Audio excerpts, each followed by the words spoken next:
Hail and well met, and welcome back to Severed Threads, Notes from the Black Ballad. Oh my goodness, we're back. Thank you all who joined us for Season 1, and thank you for being back now for Season 2. I am Medium, and I'm here with my amazing friends, Jesse, Ryan, Tess, Samus, and Soku here to bring you Season 2 of Severed Threads. Before we go any further, I once again want to thank very heartily STForge, the writers and producers of the module that we're playing, Black Ballad, right here. You should definitely check it out.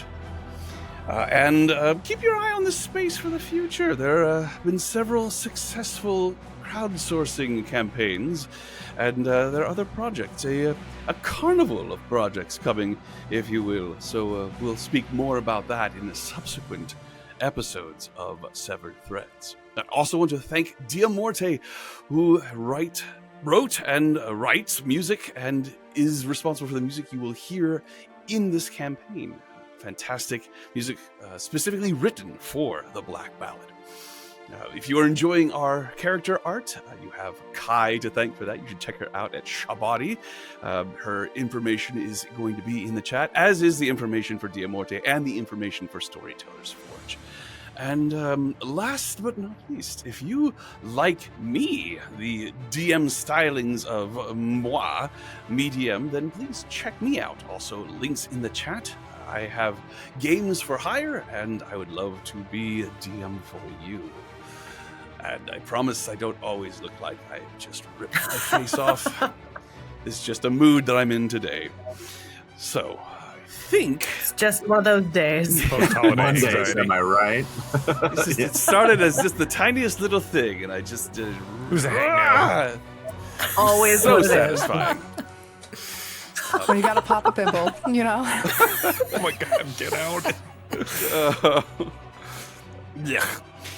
Well now, I think with all that being said, it is time to begin. And so, my friends, it is time. I extend my hand, inviting you to step with me into fantasy. Release your hold on that which you know to be true, and let imagination rule for the next few hours. He said it. He did. He said the thing. Last season on Severed Threads, Notes from the Black Ballad, betrayal! As the adventurers were poisoned by the nefarious Lord Dackalt Neverember and found themselves in the afterlife. But this was not an afterlife of eternal reward or eternal punishment. No, this was a limbo, a holding area, if you will, a place known as the Sunless Crossing, a bizarre land unlike anything they'd ever experienced, full of ash-covered fields, junctions, and atonement groves. It wasn't long before the adventurers were met by their ashen shepherd, Johann, who began to show them the ropes of this place. It is a place where souls would go if there was a potential for them to be resurrected, and just to keep them from being ripped from their eternal punishment or their eternal reward, a way to ease themselves through the afterlife. A journey or a stay in this area that could be short or could be many, many hundreds of years long. And the adventurers began to explore their new existence in the Sunless Crossing, and became aware that perhaps things were not going as smoothly as they should, as they came to the city of Nox Valar and became known to the leaders of the city, a godless monarchy, a sovereign named Ashlyn, and her arbiter named Valen the Jade. As they acclimated to this city and their life there soon came a strange conflict that seemed to be encompassing the Sunless Crossing and Nox Valar, between two rival groups of souls coming to this area. The Legionnaires, led by an individual known as Janos, and the Cursed Guard, led by an individual known as Kelsier.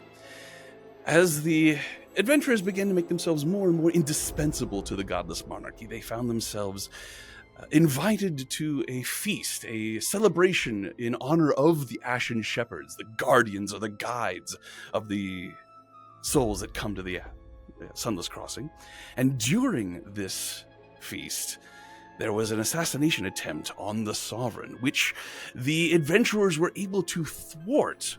However, it cost them their lives. Now, usually when you die in the Sunless Crossing, you are reborn, or your soul is reformed with a very short amount of time. But instead, they found themselves thrust back into the living world, but not as living creatures. No, they are vile undead.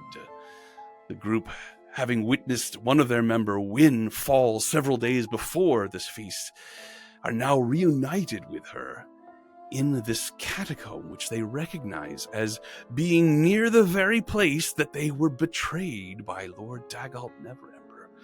And so, my friends, as you come to grips with your new existence, this putrid, and I know how much you know I love that word, this putrid form that each of you inhabit, organs exposed, jaws barely attached, limbs hanging dislocated from shoulders, and everything about you rotting. What do you do? Oh, the Well, art. Oh my gosh. It's so good. Amazing. Oh, I love it so much. Yeah.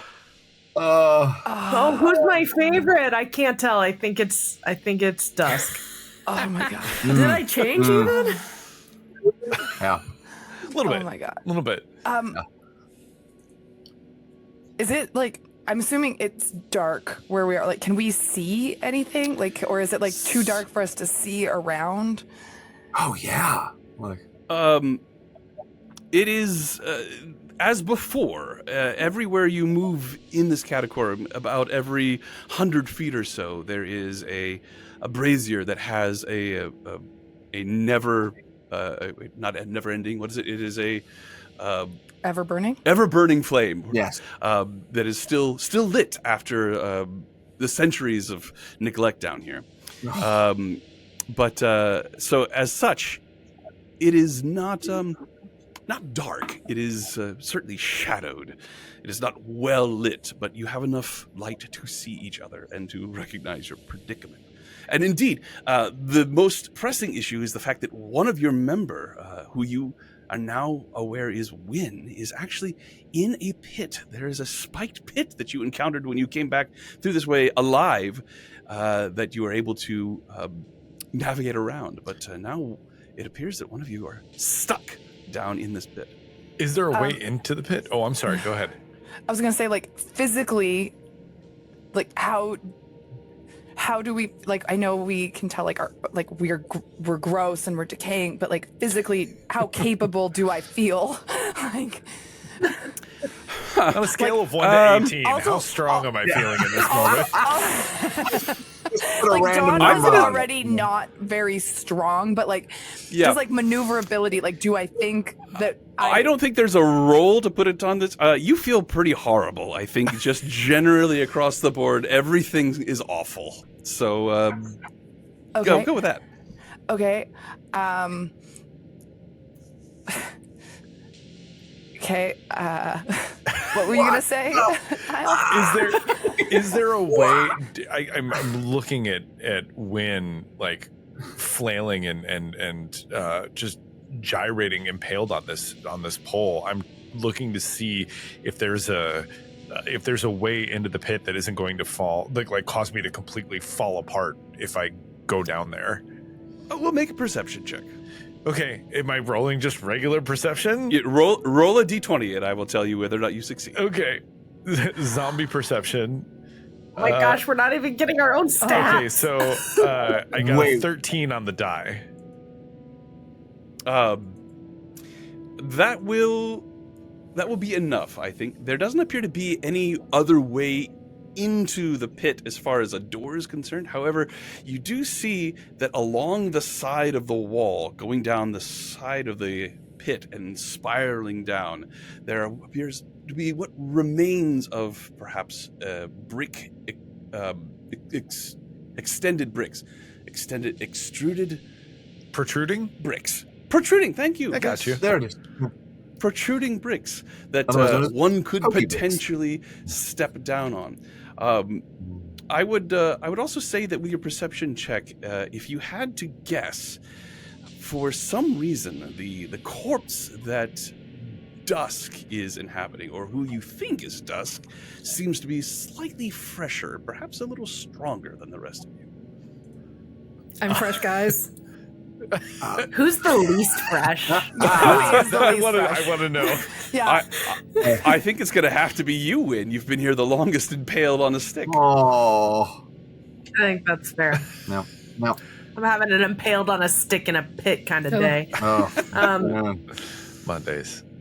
When Go ahead. Win looks up at everyone and says, "I've been here for days. I think I want to get out, but the more I try, the more I fall apart."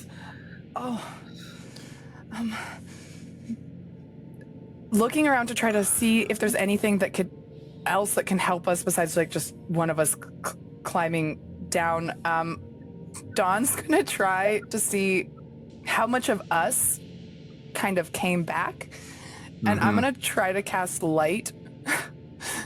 Ooh. All right, To see if we have describe what this access. looks like. Whoever. So I'm gonna look for something on the ground, and then I'm gonna realize that I'm just gonna like focus. I'm gonna pick something like a rock up, and I'm just gonna like focus on it and try to like bring up the pink kind of aura glow light that I normally call up when I'm lighting up an area with my magic.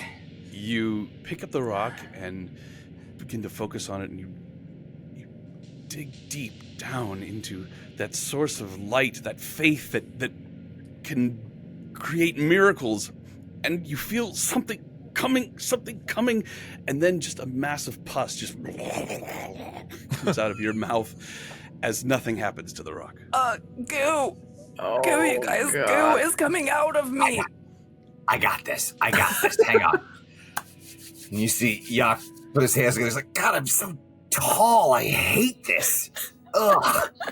And so he begins to conjure and tries to bring that giant eagle, the owl's talon, which you've all seen be his Bigsby hand, sort of conjured up from the earth. And so he begins to like make the claws and tries to get the verbal components right. He's like, I summon you to reach for the souls of my...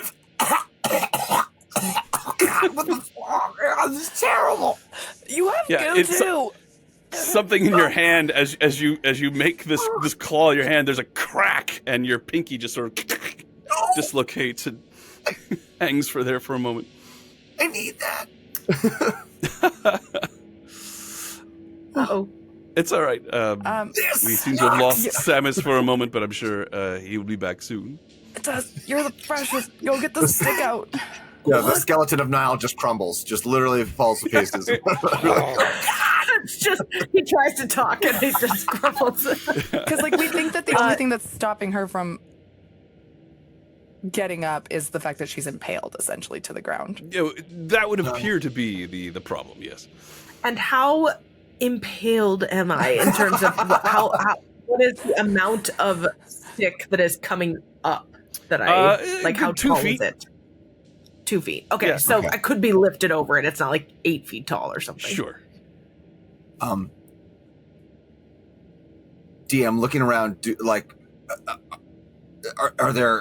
we have any weapons on us? Is there any? I'm looking for, like, There is gear. You recall there's a massive pile of bodies. Adventurers who had attempted to delve this dungeon in the past and failed, but it is all rusted and rotted. It's possible there's something usable, but it would require some investigation.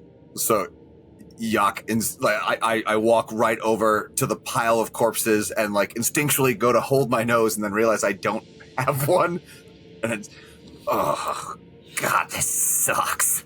And I'm just going to start digging through the pile of corpses to try to find, I'm looking for rope and then some sort of staff or stave. Sure, make an investigation check. I will happily. So roll a d20 and I'll tell you whether or not your investigation check succeeds. Oh, you bastard. Okay. Okay. That's an 11. An 11. So as you begin to rummage through these corpses and such, you think, I forgot some rope, and you put it, and it's just a long, goopy intestine that comes out of somebody. Oh. So unfortunately, with your 11 minus a significant amount, you are not able to find any rope or a stave. But anyone want some meat rope? Dusk, were you heading? I'm sorry, I missed if you said.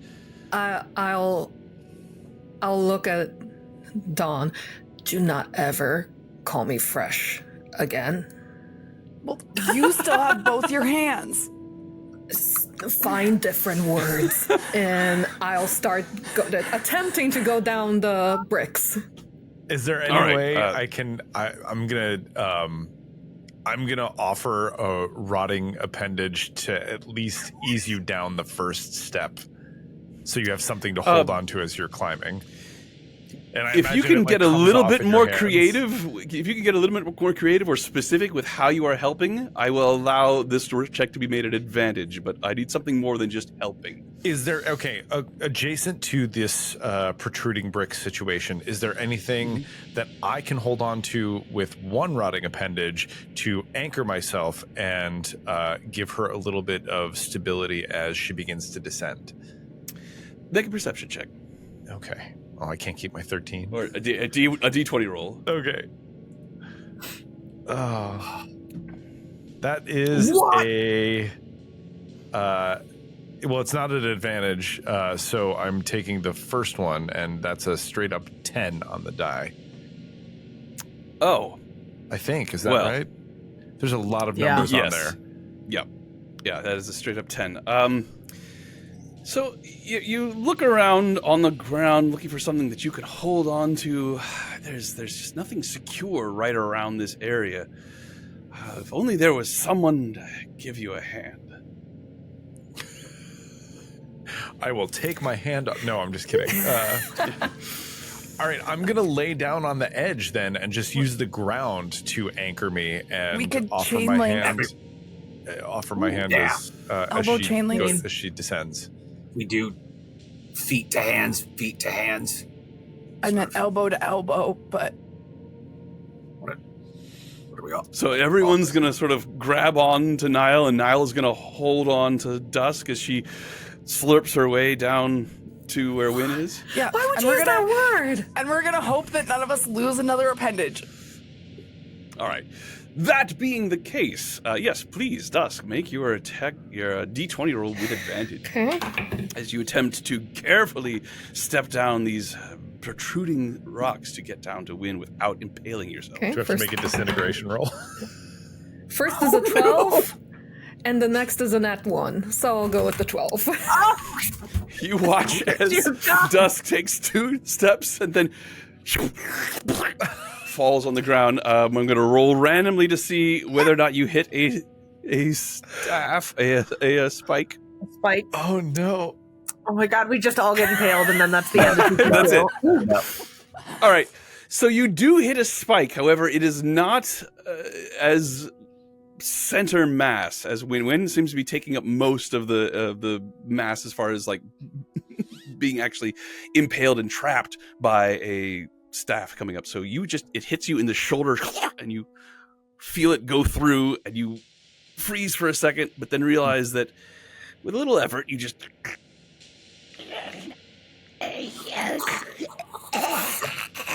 pull yourself up off of this spike and are free. Thank you for clarity. I was going to ask what sound that made in the impaling, but I think you did a pretty good job. So Yeah. we're good. As you're doing this, you hear in the back of your mind, "Behold!" as you pull yourself up. Now I know what Hugo feels like. Every time. Oh my gosh, So, all our stuff and our bodies, and we just don't have anything. Just don't We think have a cat. about it.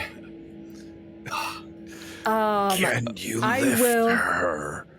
You're doing I- great. Thanks. I will go to where when the dead is and Okay. work on trying to lift her up. All right. We can do this two ways. You can either both make attempts, or you can give a help action to win. Oof. It- And it doesn't really matter. We're all at the same It's- stats, right? We're just going to roll 20. Uh, so. Is Wynn impaled looking up or is she impaled looking down? She's impaled looking up. Okay. All right, then I will. Is she all the way to the ground? Yeah, she's about halfway through this that tail. These are important details.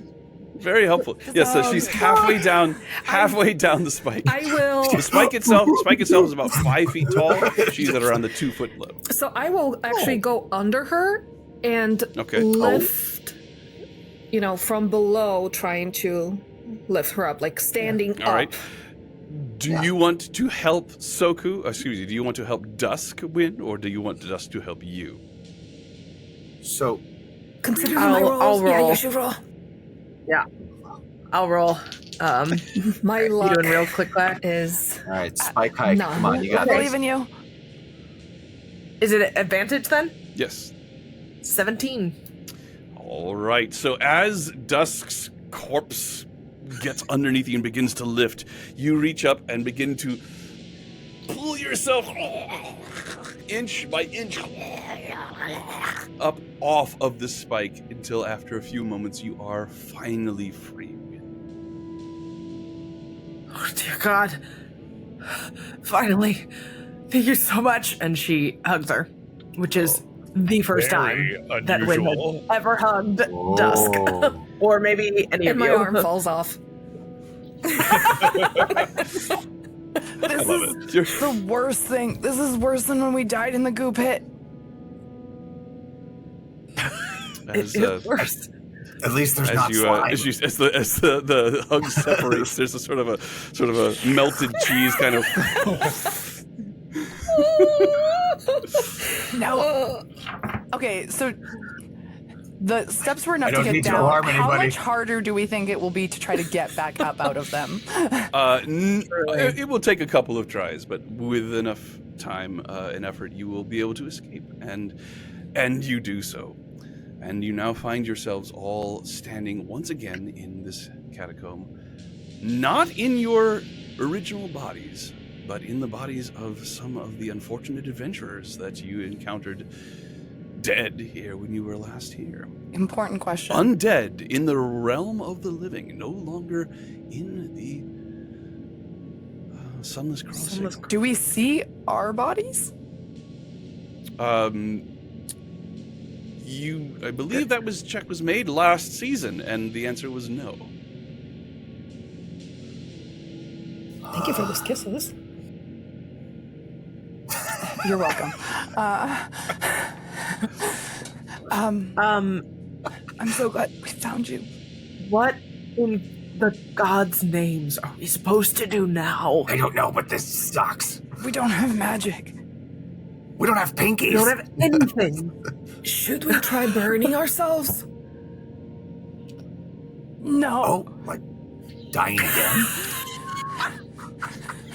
You must have been a very slippery baby. No. But that's No, an no, interesting that's good. point. Get all the terrible Should ideas we out die first, again? and then we'll get around to the good ones. The people had remembered being zombies. Yeah. You go back. Have we ever fought zombies? Like, what do we know about fighting zombies? Like, what do we know about zombies? I would say at level 11 adventurers, you are quite aware that the zombies are a gross but not a particularly dangerous threat to yourselves at this point. However, there is something different. There is a charge in the air. It reminds you very much of the music that you've been hearing in the Sunless Crossing, except you don't hear it. It is almost as if it's a beat, or like if you're in an apartment building, several apartments down, somebody is playing music loud, you kind of feel it through the floor, you feel it through the air. It's completely ignorable, except when everyone's quiet, and then you just kind of sense it, and there's a power there, perhaps. But before Can we try to echolocate it? Can we try to perceive where that energy / sound is coming from? Make a perception check. Roll a d20, I should say. And similarly, while we're figuring that out, can I sense if the beat pattern is same as the tune that people were humming universally? Yes. So a perception check. Okay. Well, I got a 5. So. I got a rock. Yeah. Another 10. 12 on the die. 12 on the die. It's rolled. hard to say. What? Go ahead. Oh, I was also similar to Niall. Like I see him sort of like I'm also like kind of feeling those rhythms in the air, trying to figure out if it's the same thing. You know, I rolled a 19. Since you're a bard, I'll give you advantage on the roll. Niall, you're not able to really tell for sure. It would seem to be a likely guess, but. All right. And Jack? I rolled with my advantage. I rolled an 11 and a 19, so 19 on the die. Again, you can't hear it well enough to know for sure, Jack, but based on the pulse and around the general flow of it, you think, yeah, it could be the same tune. But before you're able to make much of a discussion of this, you hear the sounds of a guttural voice, almost like a yapping of a dog of some sort, and then answered by another yapping-like sound echoing from a nearby passageway as something appears to be making its way towards you all. I don't like that. I was so close. I almost had it. Wait, is that a dog? We're in trouble. We're made of bones. We're in trouble. Let's lay down. We were always made of Well, bones. no, that's a terrible idea. Is there It'll just anything go- that I it'll can just pass grab by. to swing nearby? Like anything? Yeah, I'm gonna grab You some. pick up a rusty sword. I Can hold we my arm. scramble? Can we scramble to the pile of corpses and lay down on top of the pile of corpses? That's what I was saying. No, but you said lay down. I mean, try to lay down up farther. I don't know what I'm... All right. As you all speak to each other, and keep in mind that as you're, especially if you speak quickly, things begin to like fall off of you. So you and teeth fall out as you try to speak quickly. Oh, God. You see a group of kobolds make their way, slinking themselves into this chamber, and they stop and they look at you and they all freeze.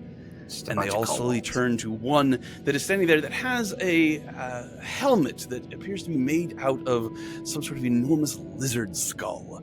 And he looks at all of them and says something to them. Does anybody speak Draconic? Oh. Yes, I do. Me too. Aha! Excellent. Well, then the two of you hear this individual say, What is there to be afraid of? It's just a bunch of zombies.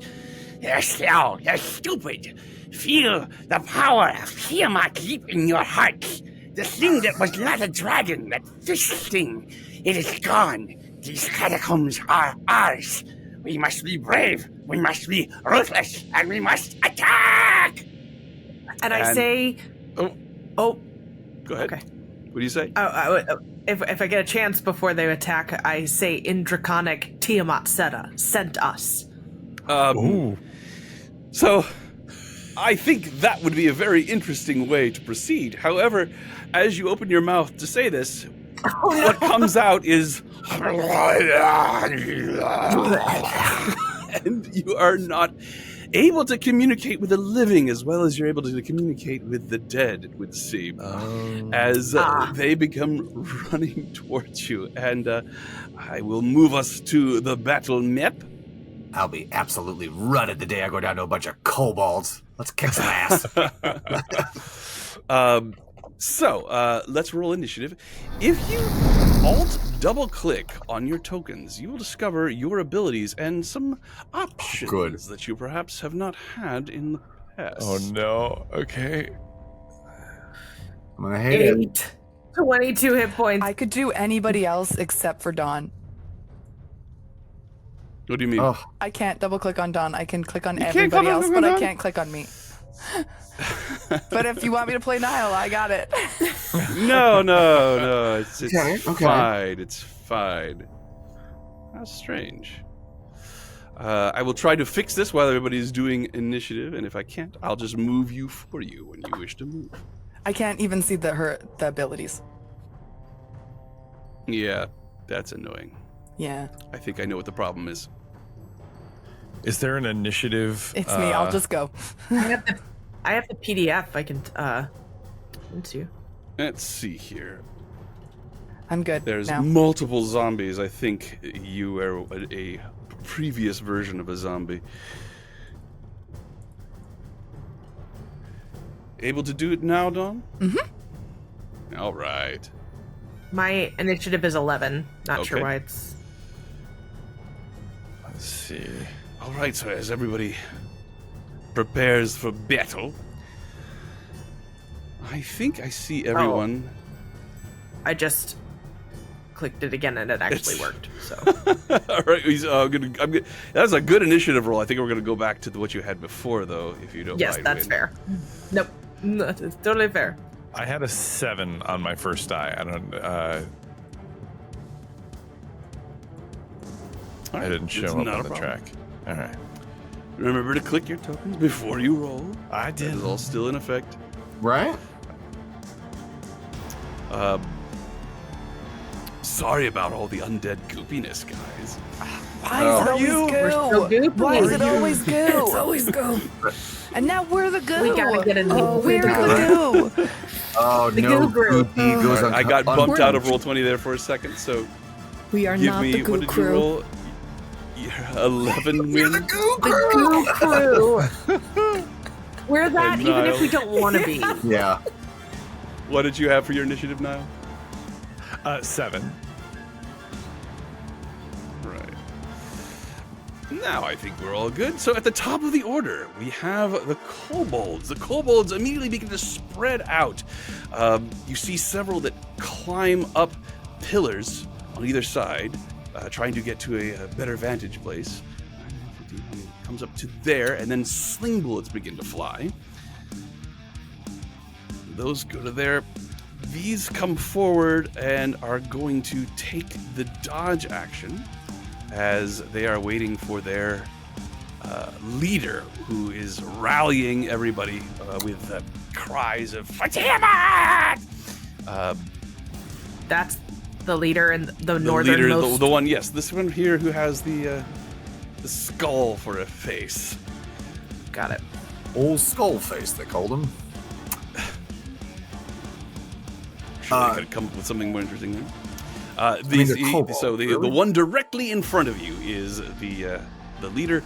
There are now a couple that have moved further towards you in this area, and then the others are going to take the dash action, and actually, they're not. They're going to run 30 feet closer to you, and they're going to use their slings. So a bunch of bullets come flying towards you all. I think they're going to attack Win and Jack. So sling bullet number 1 All right. is going to be a 9, which will actually hit Win. Yep. That is going to do a total of 4 points of bludgeoning damage. Another attack, a 23 to hit Win. That will be 3 points of bludgeoning damage.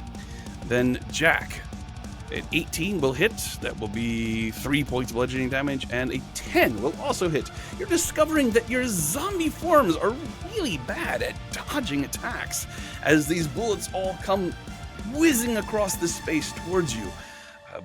and embed themselves with wet thugs inside each of your corpse-like forms. And that is going to be the kobolds done. Brings us to Undead Wind. I'm going to dash straight forward to the kobold directly to the south of me. So when you say dash, Yeah, so I could have moved 40 feet, right?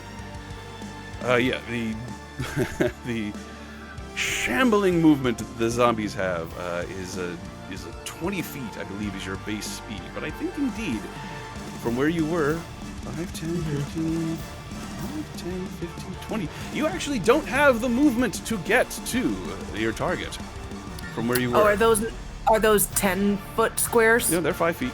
You started here, correct? You started... I started right there, okay. and then 5, 10, 15, 20, 25. 20, to get so you to have here? a speed of 20. Are you taking the dash But I'm action? dashing. Ah, you take the dash action? And of course, yes. Yeah. You absolutely run right up to the kobold that is in front of you that is dodging. That is Awesome. your move and your action. Anything else? Nope, that's me. Bring us to Undead Dawn. Okay. 5, 10, 15, 20. And then can I use 2 malice points to bonus action rush to go another 10 feet? Absolutely. You may. 10. Oh, that was smart. And then I'm going to, when I get up on it, I'm going to make a slam attack against it. All right. So you begin to move forward, shambling along like zombies do. And as you get about halfway towards this kobold that launched the sling bullets at Wynn, you feel something rise up within you, and this song that you've been hearing, it begins to pulse in your head.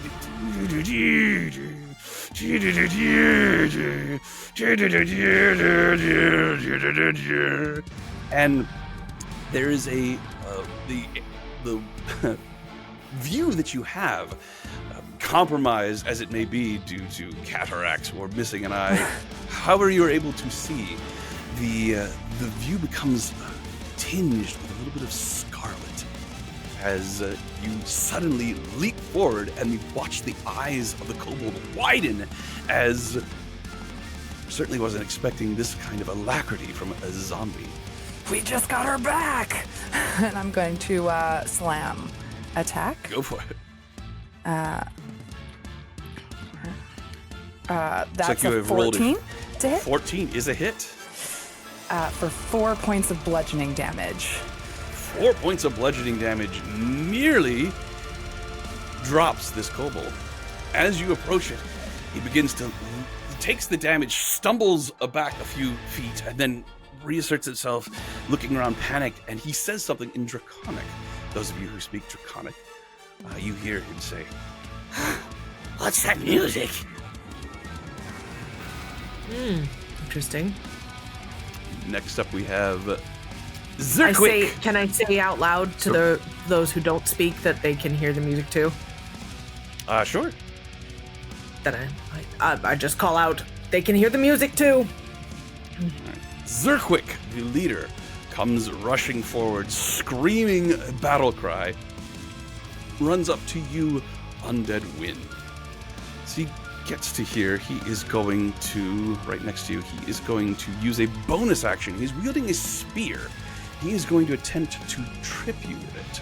I need you to make a... Yes, I need you to make a strength saving throw, please. So roll a d20 and add... All right, that is a failure, as you are knocked prone with his bonus action. Dang it. Indeed. And he is then going to use his action to try to stab you twice with his spear. Once, a 14 will hit. Definitely. You're going to take 4 points of piercing damage. And a 17 will hit. You're going to take 2 points of piercing damage. That is... Down to the single digits, folks. That's going to be the end of its turn. Brings us to Undead Nile. So go ahead, Ryan. Oh, sorry.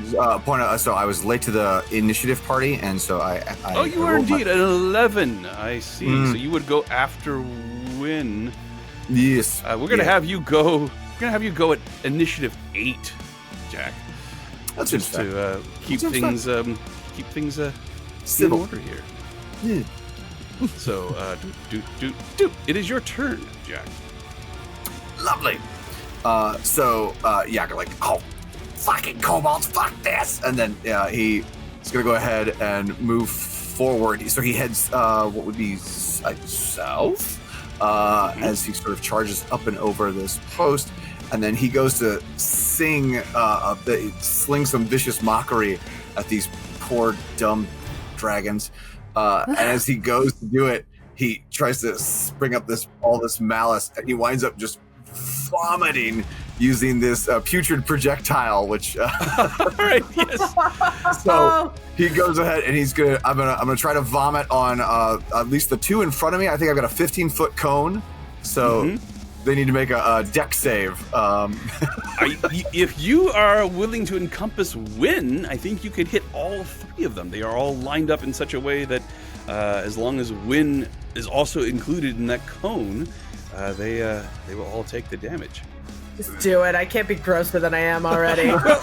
Jack, I don't even feel cute. Yeah, okay. Do it. All right. So he just goes, all right, you, just routes on them all. All right, again, as you go to cast this spell and find your magic not there, again, there is a scarlet tinge that begins to creep into your field of vision. And in your heart, you feel as if it's pulsing to the beat. And you hear this music now burning in your ears, and it empowers you. It feels like you've given you a little extra something, and something takes the form of this horrible spume that comes out. And I'm going to roll my dex saves. The ones that are dodging get the bonus on their dexterity save. So a 14 and a 16 from them. Okay. I think that succeeds for both of them. Yes, it does. This music, as the spume finishes, this music, there's a haunting, melancholy flavor to it. Feels at the same time it's a longing, a tragic song, one that speaks somehow of loss and also of deep betrayal. Let's see. So all three of them have succeeded in their saving throws as they see this substance coming and they dive out of the way. When you just stand there and take it, I guess. All right. What is the damage, please? All right, so that's gonna be it's a 3d4 plus 2, so that's 10. So 12. 12 total damage. All right. Even though they were able to dodge out of the way, that is enough to kill both of these kobolds that scream and curl in on themselves as this damage appears to be poisonous. And as such, it has no effect whatsoever on Win the zombie. You're just covered in puke. Yes. You were always my least favorite friend, Jack. I'm sorry, and yay. So that is 2 kobolds dead. That is the end of Jack's turn. Brings us to Niall. Seeing Jack having just done that, I think to myself, oh, that's a lovely idea. And I will move forward 20 feet. Said no one ever about spewing. Oh my god.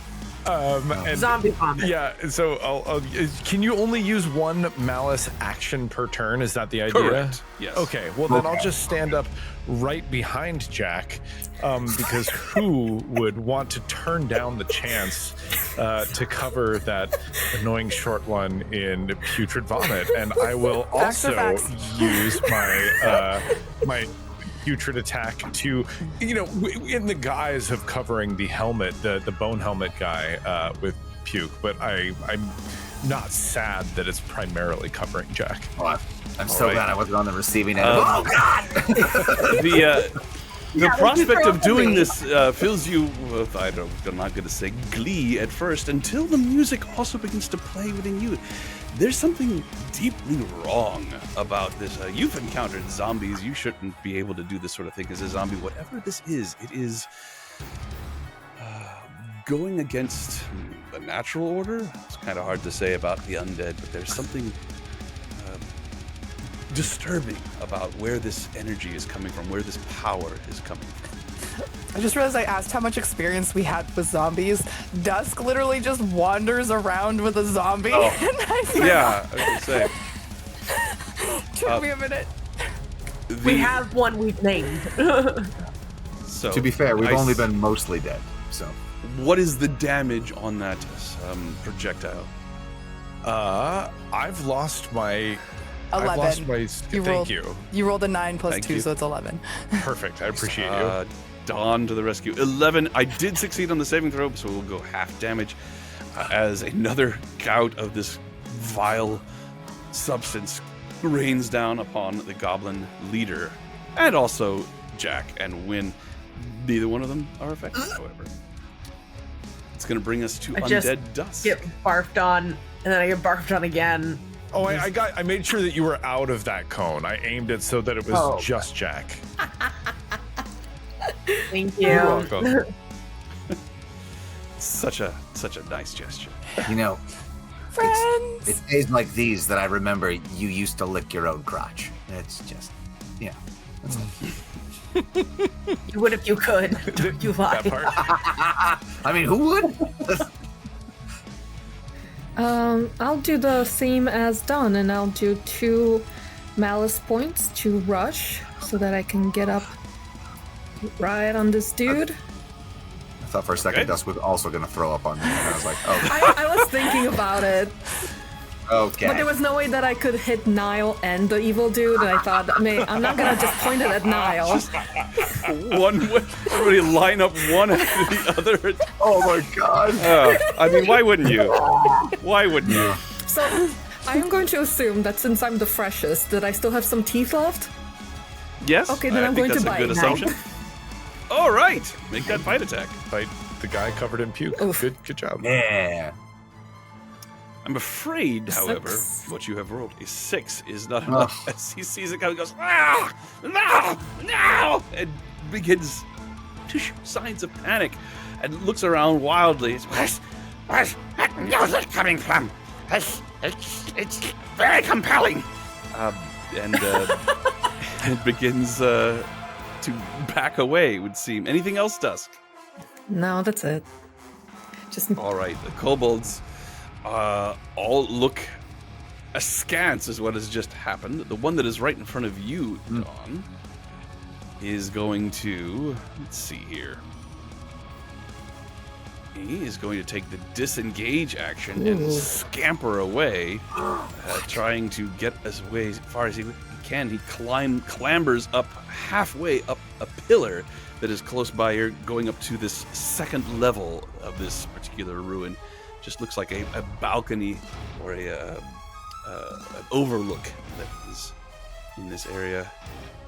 The one that is to your east, Nile, is going to also throw a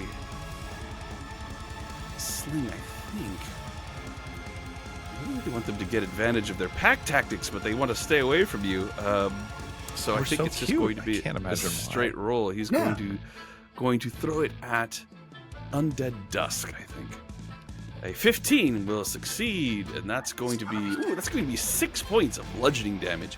And it too is going to back away, as it seems that these zombies are putting up a bit more of a fight than they were expecting.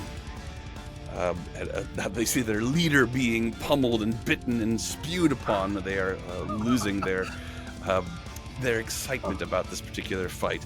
Brings us to Undead Wynn.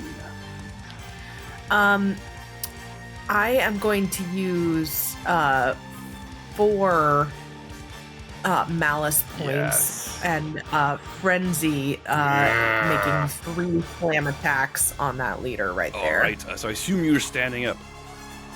Yes. Did that take a bonus action? No, you rise up just off the floor, dripping with this poisonous goo, as the red tinge encompasses your field of view as well, and you feel within you this melancholy, tragic, and rage at betrayal, all encompassed in this music that begins to pound within you as you suddenly move incredibly fast for a zombie and throw yourself at this kobold.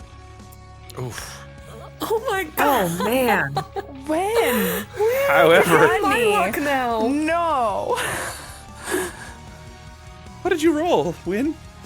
I rolled an 8, a 7, and a 5. So, So I had this badass moment, and then I think I just was so covered in puke that I like slipped every time I tried to You slam slipped him. more and So- more. this kobold that you're fighting with the skull helmet does have a shield that as you rise up, he looks at you fearfully and holds the shield up and and you manage to not hit him once. Anything else there, Win? Yeah. That was a fun way to spend 4 points. Oh. I know how you feel. You know what? So standing up didn't take an It did action, not, right? not at all. I'm gonna use a bonus action I'm going to use more malice points to So you use can a only bonus. use your malice points once per turn. Dang it. Then Block him I from think that's all leaving. I can do. Yeah. I got you. Okay. And then I'm just gonna look like I'm gonna puke on him, but then I can't. All right. Dry here. That's going to bring us to Dawn. I'm gonna use my 20 feet of movement to shamble over behind this guy. So I'm standing opposite of where Dusk is. Gotcha. And then I'm going to use 4 malice points Yes. to just slam this guy as much as I can. Go for it. No. What No. on earth? 6, natural 1, and an 8.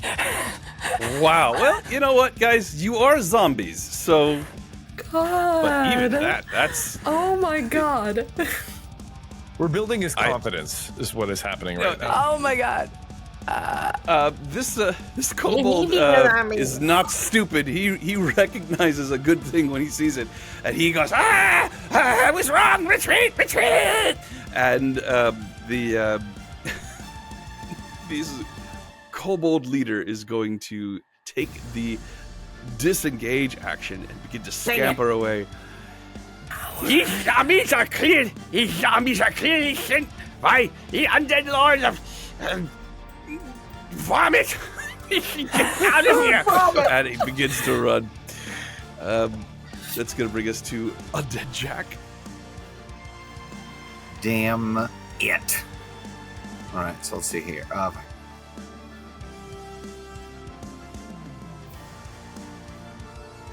Okay, so I will.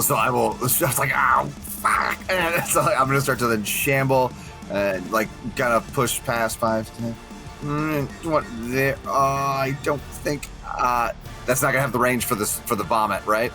It is not. No. Yeah. So, so it's like I'm sort of like trying to shamble. I slip a little bit on the vomit on the floor, and like I get to there, and like, you better run, which just sounds like. Indeed. I hate it. I hate it. You're not. No action for you, Jack. I. You could bash. You could You're gonna rush. do the, You could use you 2 have- points you and have the rush malice. and run another 20 yeah, I feet do have that. Yeah, I do have that. So let me. But like. and slam him. Just one Yeah. slam. Maybe it's the triple slam that's cursing us. Maybe we've got to do one slam. Oh no! Yeah, because I can dash as a bonus action. Yeah, that's Yeah. it. All right, so yeah, so I'll dash and be like, you better run, and then like suddenly I just feel this.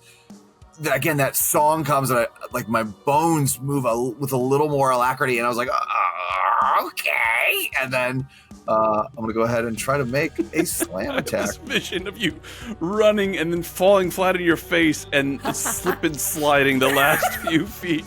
Yeah, right. On your own puke. No, yeah, I just, it's like a weird Tom Cruise risky business slide of like. That would be a weird Tom Cruise risky business slide. I mean, is there any other kind? Oh my god, you guys! What is with the 5s, everybody? Don't worry, everybody. Came at him with a solid 5. Oh, Yep, yeah. Being That's enough zombie for him sucks. to dodge out of the way. That's it for Jack. Undead Nile? Well, I mean, I imagine the law of averages is going to work in our favor at some point. I'm going to use my malice points to use my bonus action to dash, which will put me just north of Undead Jack. And I'm going to try to bite him. Okay. I've got this. We're going to give him a bite. Come on, come on. Come on, Simon. More than 5. He's got a better AC than the other kobolds, but it's not that much better. Nope, I got a 9. 9. I'm sorry, you guys. Leaving bits and pieces of yourself everywhere. And we're going to traumatize him for the rest of his little life. All right.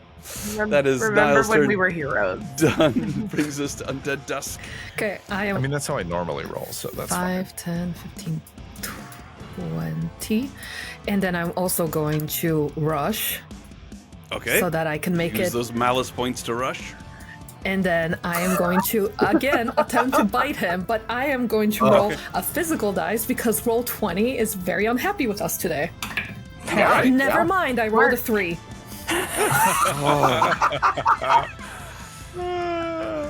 I'm so glad we're back for season 2, everybody. All right. Guys, we were epic heroes once. And now look at us. Now we're the thing that level 1s kill. Now, I'm doing apparently, a the dice poor are job boned. even for that. Yeah. It's like, I'm gonna go ahead and say that yes, you're all level 1 zombies. Amazing. The kobolds are going. So the kobolds are going to continue to run. However, they are going to throw a couple of sling bullets. I think 2 of them. Yes, 2 of them are going to throw sling bullets. One of them is going to go at Undead Nile. Okay. That will hit with a 17. Okay. Doing 5 points of bludgeoning damage. All right. And the other one is going to go towards Undead Dawn. A 9 will also hit, and that will be 4 points of bludgeoning damage.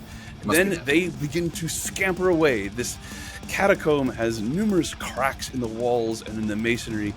It seems like everywhere you look, there's a little dark crevice for a kobold to scamper away. And before you can blink or, make sort of protruding eye motions, in case you don't have eyelids, the kobolds have run away, leaving only their leader behind, who's cowering behind his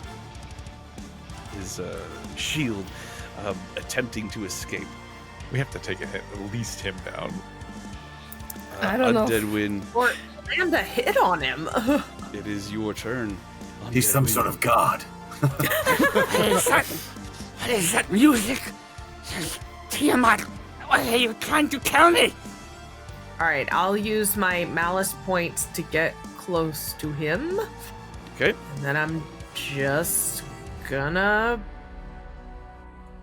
I'm gonna slam. Slam. Okay. Come on and slam. Hey! Yeah. Win, that's a hit! Yes. Fantastic. What's oh my the damage? gosh. What is the damage? He instantly dies. 4 Heart failure. 1d6 plus let me just 4. So 1d4. No, Wait, 1d6. 1d6. Yes, 26. Come on. Just 1 and then plus 1. So 6 damage. There it 6 is. points of damage as you pummel your undead limbs into this kobold. He looks very hurt. No! No! Emotionally? Yes. Anything else, Win? That's me. Bring it home, brings us Dawn. to Dawn. Come on, I'm going Don. to use my last 2 malice points to run up over here. And I'm also going to use a slam attack. So everyone is essentially surrounded in this poor kobold. He started it. He did. He did. He started it for sure. He's very sorry. 14 14 hits. Nice. for 2 bludgeoning. Oh my God. I rolled a 1 on the damage. Oh my god. Still alive. All right, that is going to bring us to the kobold leader who begins to shake his head puts one hand over his ear. He actually drops his spear, puts his hand over one ear. Just, What is that music? Leave me alone! Leave me alone! and he's going to take the disengage action and run again. And as he does, he scampers into one of these crevices, dark holes, and you can see just his tail disappearing in as he wriggles away. And it seems unlikely that you're going to be able to catch him. And even if you do, he seems to still have a bit of fight left in him. You don't think you're going to be able to succeed in killing this kobold as he escapes, and that will be the end of our combat. I hated that so That's much. what you want. God. So as there's just puddles of goo lying everywhere, We're all just like covered in bile and just a like couple of dead kobolds. You did succeed in taking out a couple. I want to pick up a spear. That was Did we level disgusting. All right. Did Yes, we turn yes, back into you're now ourselves? level 2 zombies. Did we Level turn 2 back into zombies. ourselves? You sure Can do. I be pretty again? I'll just walk up to Jack where I have doused him in vomit, and I'll just casually wipe some off and give him a little pat on the back. Again, this image of just melted cheese just as you ropey lines of slime coming up off of him. I hope in nobody's my listening hair. and watching this after dinner. Or during. True. If they know what's good for them, there's goo. We're goo. We're the goo group. We're the You goo shouldn't group. be We're the the goo. goo We're group. the goo group. Goo crew. So we are. goo We group. fight a lot of Goo. slimy stuff. I mean, I like the naughty sovereigns, but I don't know. The goo crew. Go. We are The Naughty Sovereign is like our album name, and we're the goo group. So, as this fight is the concluded, gurus. you feel, ooh, that's clever, Ryan. It's almost like you're smart or something. Smarter as a zombie. Yeah. As the I only as had a this- brain. as this music dies Yeah. down within you, and the fight is over, you now once again have a chance to take stock. I will remind you that Wynn is not aware of what all has been happening. Right.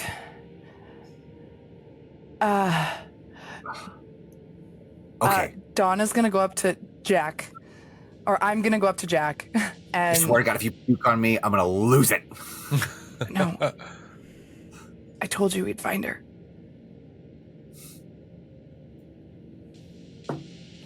I never doubted you. We're all tied together, apparently. Yeah. Yeah. In some ways, more than one, as he like just flicks the vomit off of himself. And then I'm gonna go over to Wen. We almost fell apart without you. Why are you here? Why am I here? How is this You happening? were killed. And then we went to the So that feast. means you were killed. And then we went to the feast. And somebody tried to kill the sovereign. Not somebody. The crazy bitch that was fighting the golden boy in the streets showed up to try to kill the sovereign. Pebble Moss.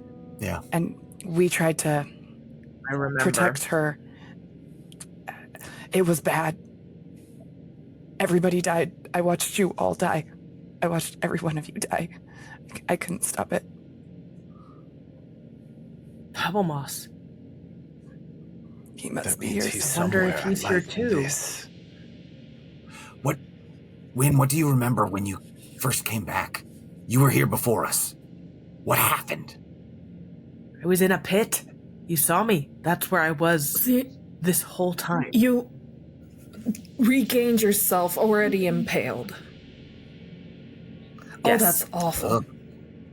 We talked. I will remind you that as once again, as you made the transition, there was the impenetrable blackness, but instead of the golden light coming to bring you comfort, it was darkness that seemed to go on and on and on. But then there was a violent red scarlet light that seemed to consume you, and when that cleared, you found yourself in the condition you are now. Was that scarlet light, does that remind us of the light we were seeing when we were using our malice points just now? Yes, 100%. And does it at all seem like the red light that we were seeing in the sky while we were still in the Sunless Crossing? Well, the red light that you were seeing wasn't in the sky. Before, where souls seemed to come down onto the falling down, encompassed with this golden light. It seems that they're all coming now, accompanied by this scarlet light. And then you will recall when you were at Junction, there seemed to be a bizarre substance, like a viney, ropey substance that was entangling the newer souls. They would remove it, and as they let it go, it sort of disappeared, sort of turned to ash, the same ash that is on the rest of the surface of the Sunless Crossing. But we don't have that. You do not. Okay. Something's broken. We've been cast out of the afterlife. The sovereign seemed to think there was something broken. We were at a dinner when Kelsier showed up. She had a lot of power behind her. A lot. Niall was disintegrated by an immense amount of power. Thank you for the reminder. At least you didn't have to watch everybody die. What is it about this song? How do we get back to the crossing? Since we are feeling the music and seem to be quote unquote more a part of it, is there now a better recollection or a better idea of what is this familiar to us? In terms of familiar, trying to figure out where you heard the song before, in your past, no. But as you have experienced it more and more, you definitely are correct. There is something about this song that seems to be tying all of this together. It has a quality to it that makes you feel as if it is a song that you remember. But it is not one that you're able to bring to mind. But as you were concentrating and thinking about this, you begin to hear chanting, low at first, but then clear, echoing through the catacombs, coming from seemingly all directions, at least at this point. A group of people. Do we understand the language? It appears to be in common. Okay. Make a perception check for me, Dusk. Roll a d20. Okay. As you attempt to listen with your zombie ears. 17. 17? That's pretty good for a zombie. You hear... I still have my ears. I'm so fresh. The freshest ears. Of course, yes. Freshest ears. You hear, by Crystal Tower we pledge to thee. Thy hand guides all to destiny. In life we walk the path you show. In death thy mercy we will know. Why is that so on topic?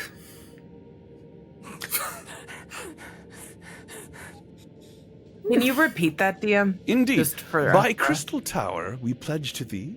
Thy hand guides all to destiny. In life we walk the path you show. In death thy mercy we will know.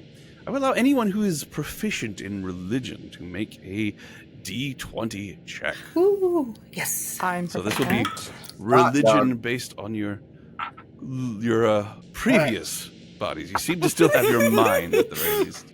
So I get to add my... You get to roll a d20 and I'll tell you what you rolled a remember. 5. Okay, never mind. Well, anyone else? I'm proficient, and I rolled a 1. All right. Well, 15. Can I 15. Okay, thank God, Soku. Jesus. 15. Thank God for death. Crystal Nine. Tower. That refers to Kelemvor, the Farunian god of the dead. Okay.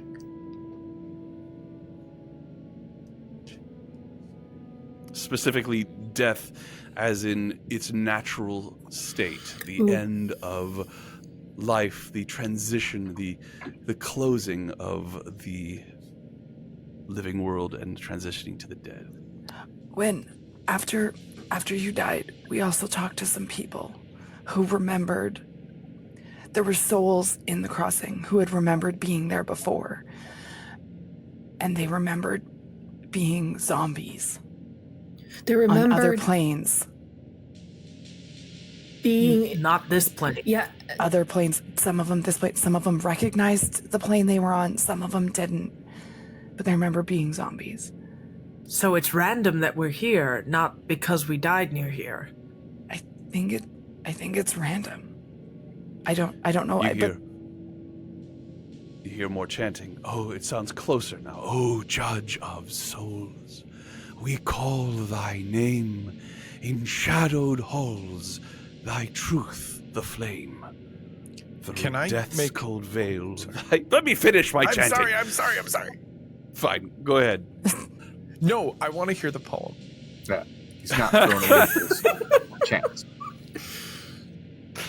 Through death's cold veil, thy justice reigns, eternal keeper of life's remains. They don't like the dead. They don't like undead, guys. They don't like undead. Can I make an Arcana check to see if they're doing anything spellcasting wise with this chant? Make a religion check, I would say, not Arcana. Religion, not Arcana. Even if I'm not proficient in it, Does can my I still roll? previous religion roll help with this part of the poem?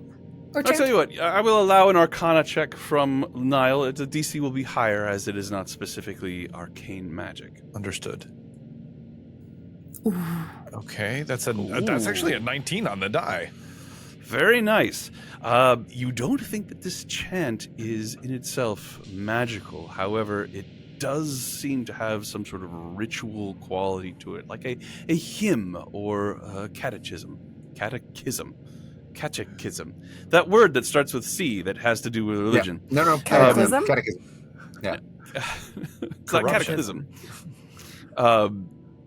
As you are listening to this, a torchlight begins to fill this chamber. As walking in, you see several individuals, all of them armored and wearing robes that have a dark purplish blackish hue to them, and they all are holding out holy symbols that look to be a skeletal hand holding a balance, the symbol of Kelemvor.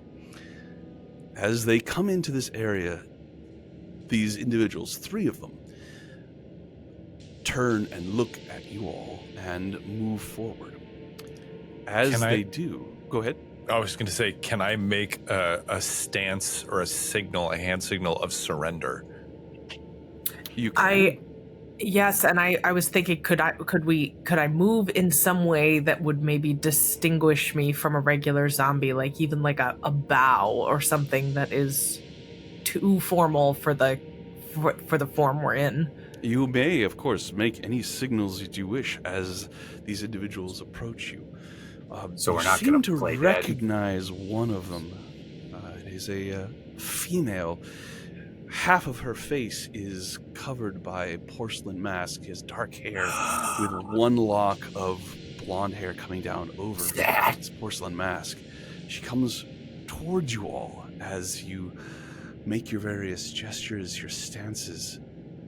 You see no recognition in her eyes as the group of them stand and plant themselves firmly gazing at you and say, "Chains of fear, to thee we yield, for in thy arms all wounds are healed.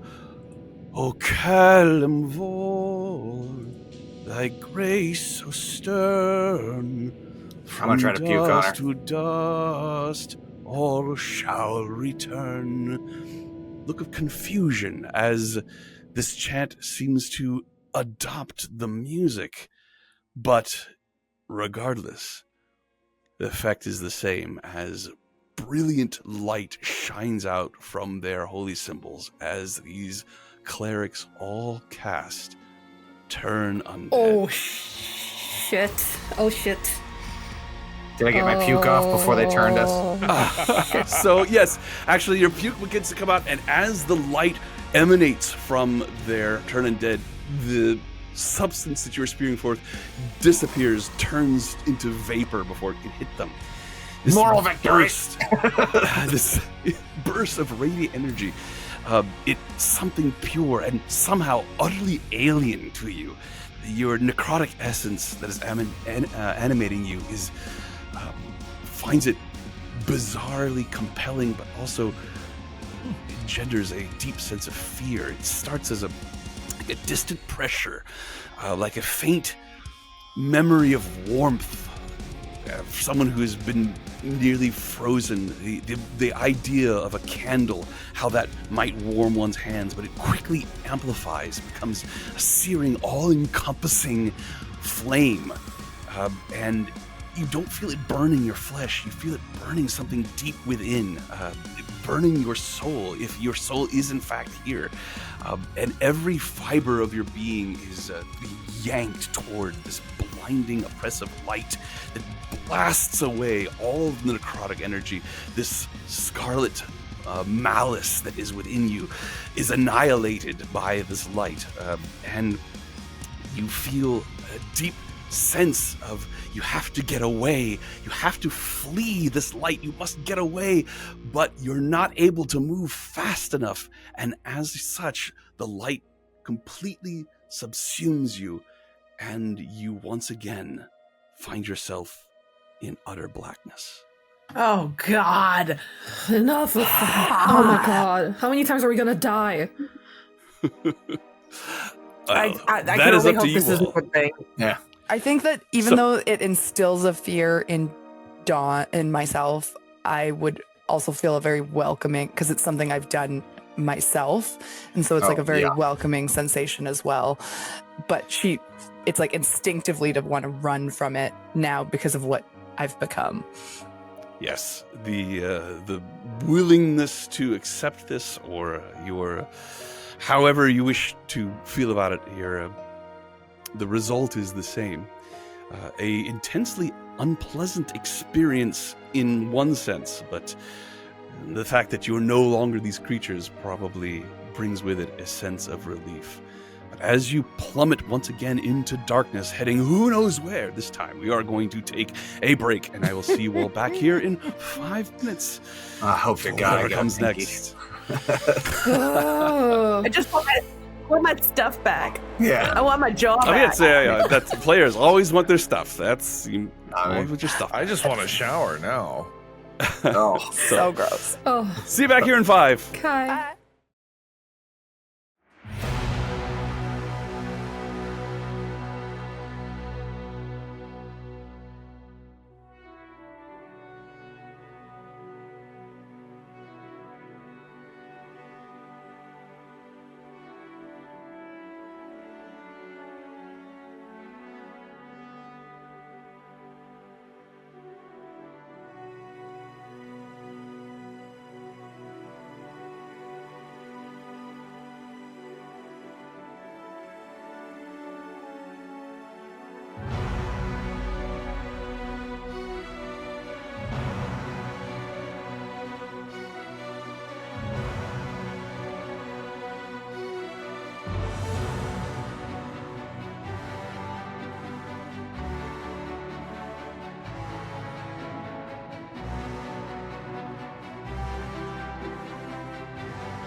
And welcome back. Thank you so much for sticking with us over the break. We appreciate you being here. If you are just now joining us, well, you missed a pretty gross time as the adventurers got to experience life as undead and have then experienced what happens to a lot of undead in D&D. They have been destroyed by holy power. Now find themselves hurtling back from whence they came. Before we go any further, though, I want to once again give a deep thank you to Storytellers Forge, the writers and producers of this stream and this module that we're playing, The Black Ballad. Also to Dia Morte for the amazing music that you are hearing right now and will hear continuously throughout the rest of this stream. And also to my wonderful players who are just the best people and I hope they enjoy the things that I put them through.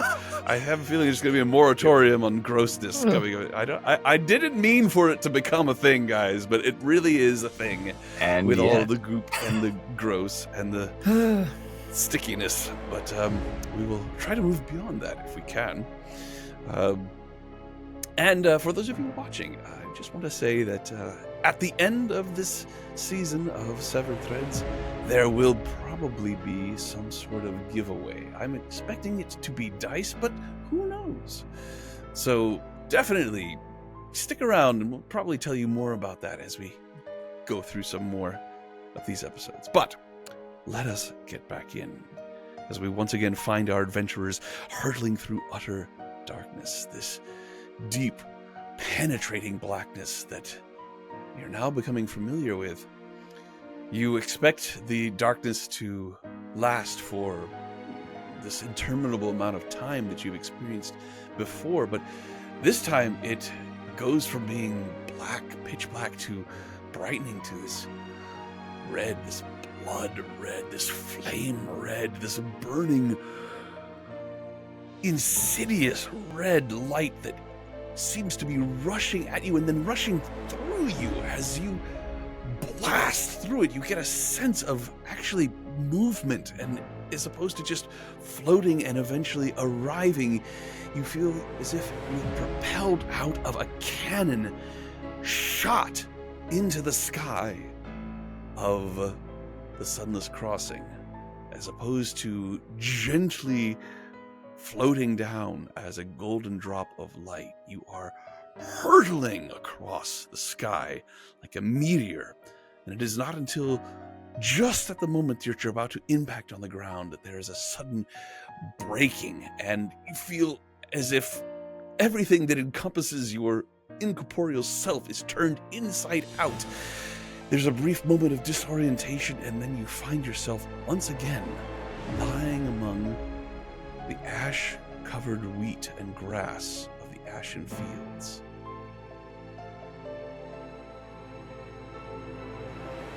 How do we feel? Oh, thank God. Finally got my hair back. You feel like yourselves. Once again, this sense of having lost something that you can't really put your finger on, but it is the familiar disorientation that you had the first time you arrived here. You look down at your form, you have substance. You take a breath, although you know you don't need to. Your items are with you. These pieces of yourself that have some sort of resonance with your soul that seem to manifest here with you in the Ashen Fields, in the Sunless Crossing. However, there is one difference. You are enwrapped with this vine-like substance. In shape and size, it's very much like kelp, except it is not slimy. It is more brittle, like very old, gnarled roots that wrap around your body, around your neck, around your extremities, and it is vibrant blood red and has a capillary, almost as like being wrapped in veins, thick veins of some enormous creature. But you're back. You look up, you see the roiling vortex. You see more souls crashing down around you. You even see in the distance what appears to be some sort of skirmish between the Legionnaires and the Accursed Guard. If I remember, rush over. Oh, sorry. No, it's okay. If I remember correctly, we could actually remove these kelp-like attachments, right?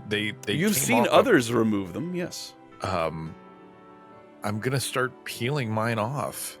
And as you peel it off, it breaks, it comes free very easily, and as soon as it leaves contact with your skin, it begins to disintegrate in your hands and turns into this same ash that is all over the ashen fields. All right, Goo Crew, sound off. We all here? Yes. Yeah. I'm gonna rush over to Dusk. I'm like ignoring the stuff that's on me and I'm rushing over to Dusk and I'm just like, I'm actually grabbing her face because this is the second time she's died. So I'm like grabbing her face and looking in her eyes and just trying to see if anything else is like if she's affected more than the rest of it, like what's going on, like just checking on Dusk. Because I know she's died once already before now. What are you doing? And I'm gonna just look into her eyes and just see if anything seems off more than the rest of us, I guess. She has a right to be concerned, Dusk. This isn't your first time. How do you feel? Like shit, like all of us. She seems fine. Can I like insight check her vibe? Sure, make an insight check. And Dusk, are you actually doing sort of a self-check to see if you are how you're feeling? No. That's terrible. Got it. 16. Okay. That's our 16. She appears to be the same. She has the same ropey red material all over her, but you see your sister. I start to take she's Dawn's off. holding her staff. And I was gonna say I start to take Dusk's off. Yes, we're just taking it off of one another.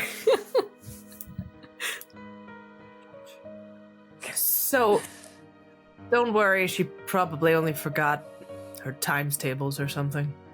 As if I'd ever need that. As if she ever knew that. Dawn, you didn't know what a sheep was. Dusk, you didn't know what a sheep was. Okay. We are allowed to not know everything. Yes, that is accurate. Look at Jack.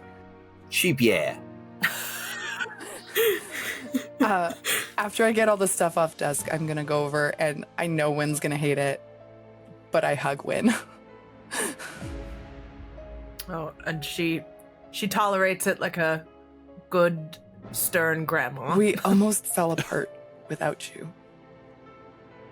Do I have the hair accessory that I got for her when we were getting our outfits for the only event? things that you have with you are the items, your original 5 items. You'll recall, not including clothing. Oh my gosh. No, So I don't so have we my don't have like None of the fancy Nixian shield? blade things, none of the None Not of like those the things, crown or correct. anything? Nothing like that. Oh, Okay. I'm so tired of this. You mean I lost my really kick-ass Hot Topic choker? No.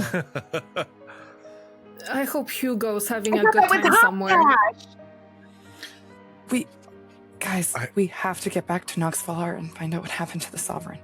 I agree. Let's go do. right now. You do understand why it is those items, correct, and not the other ones. Yeah. Yes. Oh, absolutely. Yeah, it's the ones that are like Connected. bound to our souls. No, I accept your Okay. ridiculous logic. Yes. Yeah. Fine, we don't get to keep our super cool outfits that we picked out for the party, even though everybody was judging mine for being too plain. I looked But so whatever. good. I looked so good. Yeah, why don't we take a moment here, since this is the first episode of season 2? Let's take a moment to remind each other and our viewers what everybody looks like. We will start with Dusk. I am a dark teal tiefling with even darker teal hair swooped to the side with a long braid. wearing probably, I mean, I don't have the really kick-ass dress now, but probably still something very black or dark green. On my face, I have a dark pink, almost reddish tattoos that are swirly, reminiscent of the ones that her twin sister Dawn has. And she has kind of tall, very slightly bendy horns that go up pretty dang high. All right. And then we will move further down the line, going in reverse. This will bring us to Niall. I am an olive-skinned human in my late 40s. I'm about 6 feet tall, a pretty lithe build, and I carry myself with a rather upright, kind of haughty posture. I have black hair that's pulled back, long hair with little wisps of gray that poke out at the front. I have a closely cropped beard, and I have a mustache that curls up on the sides. I have a very involved patterned tattoo that encircles my left eye, and a dagger tattoo that pierces my right. I'm in a simple kind of noble dress. I have a black silk shirt, a fitted leather vest that kind of hugs my chest pretty tightly, and a black bow tie. I look very manicured, but if you look closely, you'll see that my hands bear cuts and scars and burn marks. I have a pair of pince-nez glasses that rest on my nose, and every time you see me look through them, my brows furrow and I scowl a little. Very nice. Win. Win is definitely the oldest of the group, and if you are thinking of the maiden mother crone triplet, she's definitely in her crone era, but she is elf. I'm sorry, half elf, right? Yes, It has been some time. Yes, half elf, and she has black hair with shots of white through it. She is graying, but it's very white, not just like silver or gray. You never see her out of her armor unless it's a very unusual situation, and she usually has her hair up in a severe ponytail. She doesn't wear any makeup, but she does have dark like eyeliner around her eye, but it never seems to come off, so people assume it's a tattoo, but we're not exactly sure. And because you can't really picture her like doing her eyeliner in the mirror, but you also can't really picture her getting a face tattoo either. So she is the epitome of a stern, awesome grandma. All right. Next we have Jack. Jack reminds you of the Babe. He is for sure a small fairy, about 2.5 to 3 feet tall. He is just like the most Barty Bard you've ever seen in your life. Got a shock of 80s rockers hair, loves big frilly shirts and accoutrements, as well as jewelry, and is very much a loving homage to Jareth from the Labyrinth, with the combination of the prince from Thumbelina, if you want to go ahead and do that mashup in your head.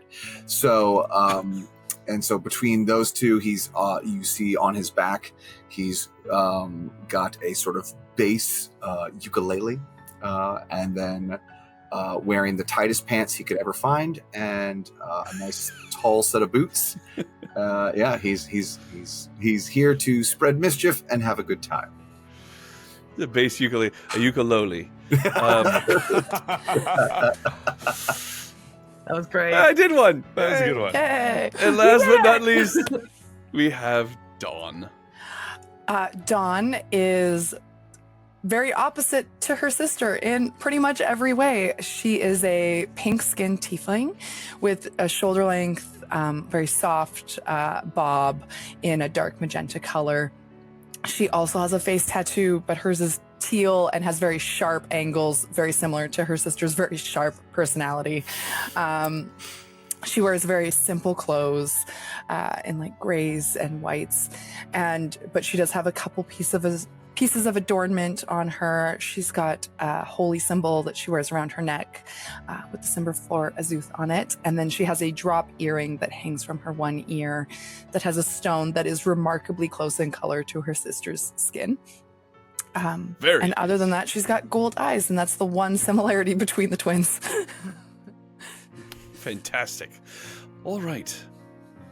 Does anybody have anything they wish to do or say at this moment? Other than just be not undead. We should really get back to Knoxville or Do maybe we- find Johan. Do we have any idea where we are looking around? Like, is this... Are we near the grove? Are we near the crossing? You appear to be in an area of the Ashen Fields that you have not yet been, but you look around and you can see the city of Knoxville. It is visible from all points in the Sunless Crossing. Looks to be several hours away by foot. I will summon my mount. Oh yes, your mount. So as you begin to do this, however, as you are concentrating on this spell, as you once again all have your powers back, there is a bright blue light that seems to be making its way towards you from the direction of Knoxville. It is distinctive in that it is not one of the red souls plummeting down to the surface, and it is not the maelstrom of purple and pink light up ahead. And it is not this lightning that is constantly roiling across the sky, this incredibly violent-looking storm that has no sound. This light begins to move towards you. It stops for a moment, and you watch as it moves a little bit one direction, and then a little bit other direction, and then stops again and begins to move towards you all. Wynn, do you still wish to continue to cast your spell? As I went to cast it, I need a long rest, so I can't cast it. As Yak sees you like struggling to start to put it together, it's like, you say the word and I'll summon the dolphins. So, Why the in point dolphins? of fact, I think I'm remiss say that as you have all arrived here in Knoxville again, in the Sunless Crossing once again, please mark off a long rest. Then the answer to that changes, and yes, I would like to, but it does take time, so it's not gonna. I don't stop when I see if I get interrupted. Then That's what you're This saying. blue light is definitely now. It is clear to all of you. It is moving in your direction. I can't open a portal for us to hide. I hope this is not a foe we're about to encounter. Remember the tornadoes. Vividly. But this isn't that storm. It does look different. Do we I mean, it's not a different storm. recognize the light? Like, because we've seen like the Arbiter travel long distances quickly. We've seen the Sovereign do it. We've seen like a few other people from here travel long distances quickly. Does this look familiar to any of those that we We'll make saw? a perception check. It does not look familiar, I would say, but as you are looking at it and pondering it, it's worth a perception check. 28. 28. You see love that not it, being undead. Oh man. as you Me gaze again. upon it, you immediately recognize it is some sort of torch-like item being held aloft by a winged creature. There are other winged creatures nearby it. As it comes into view, these appear to be members of the Nixian Guard, gargoyles. Their wings flapping across the, propelling them across the sky. This light gets brighter and brighter. It seems to be getting brighter as it gets closer to you. And within moments, they're upon you as 5 of these large stone-constructed creatures land with heavy thuds around you. And the one that is holding the light, it appears to be a torch of some sort that is just emanating this blue light, comes forward, holds the torch in your direction from about 10 feet away. As it does, it pulses with a very bright light, and then he nods in satisfaction, puts it away. As he does, the light goes out, and he says, "It's you." Does the Sovereign It's live? us. Looks at you and he nods, says, "She does." Oh, thank God.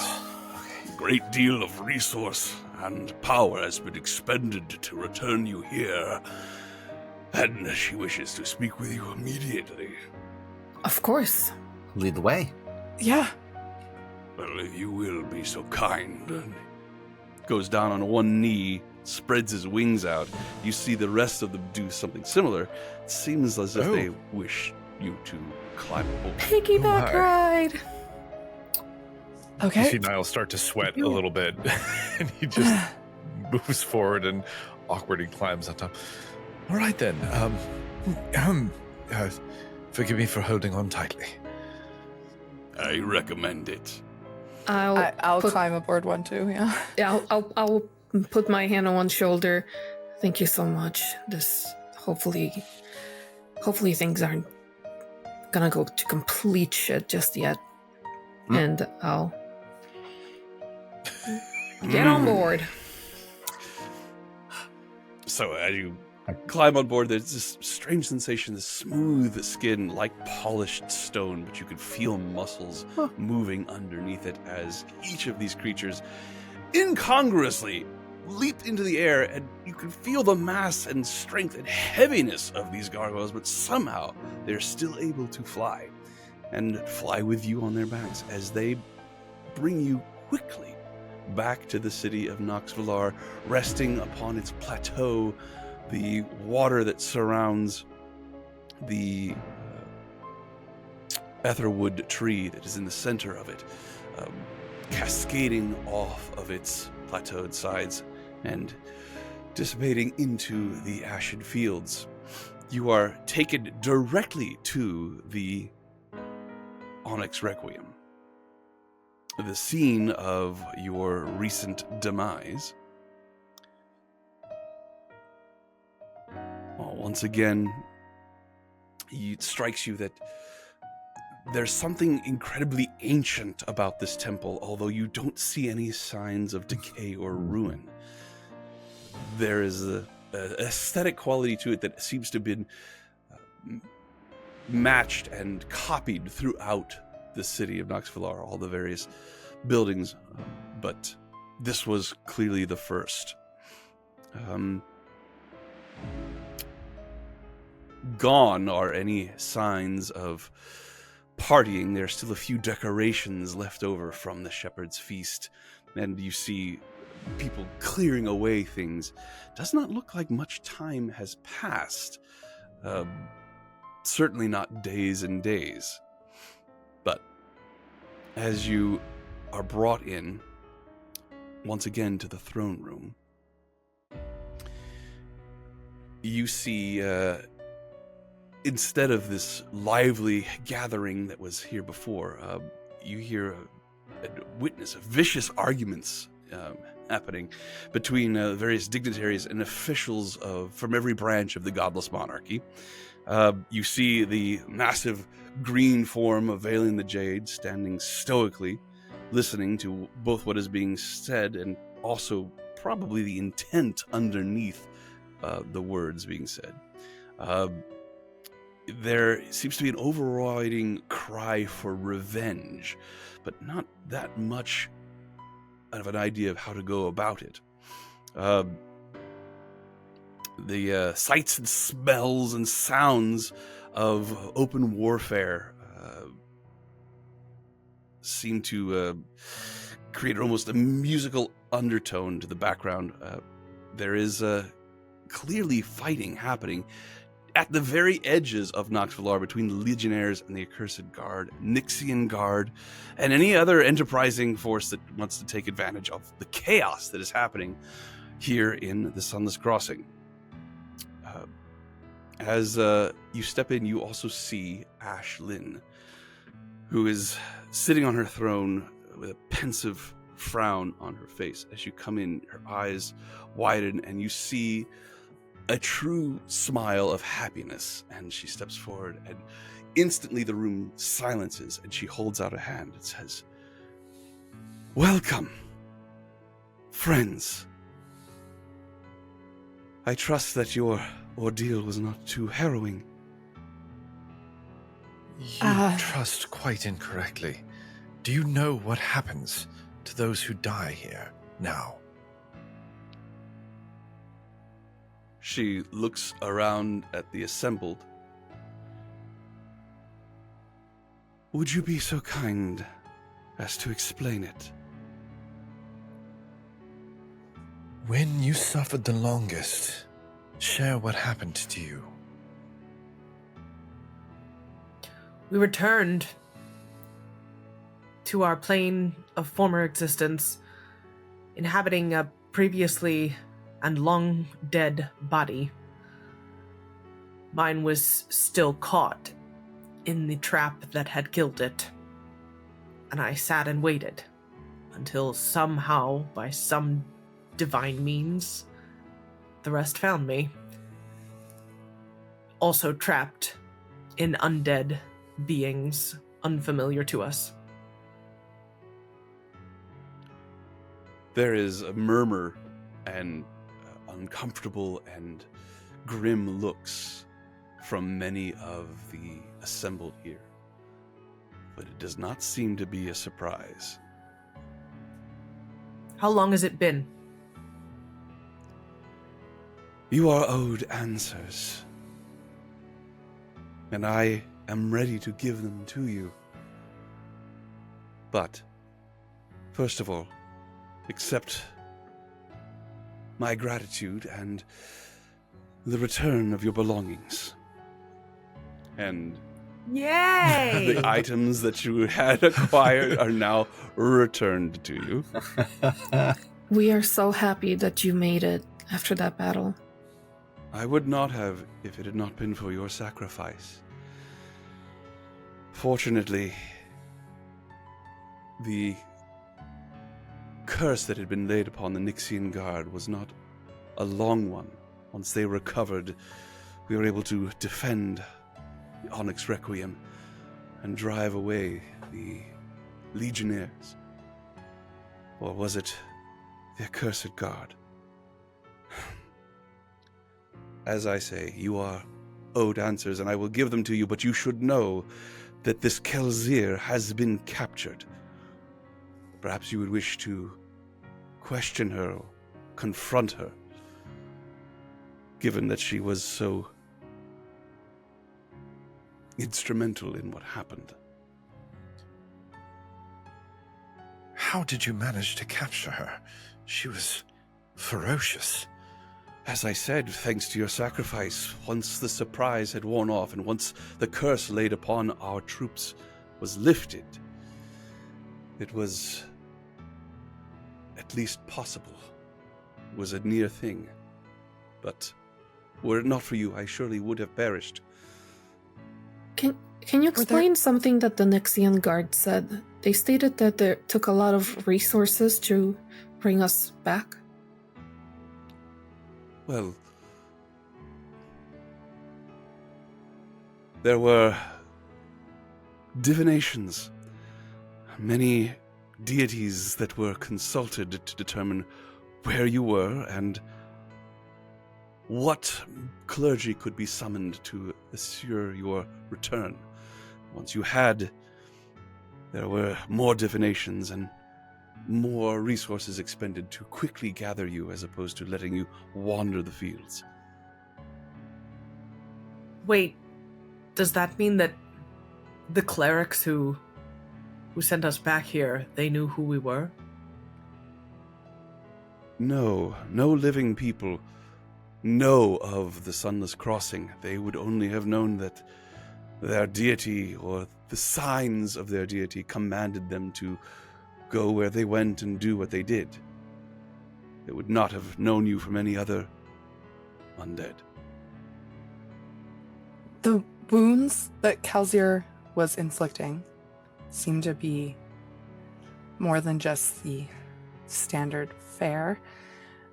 Was there any lasting effects on you or the Arbiter?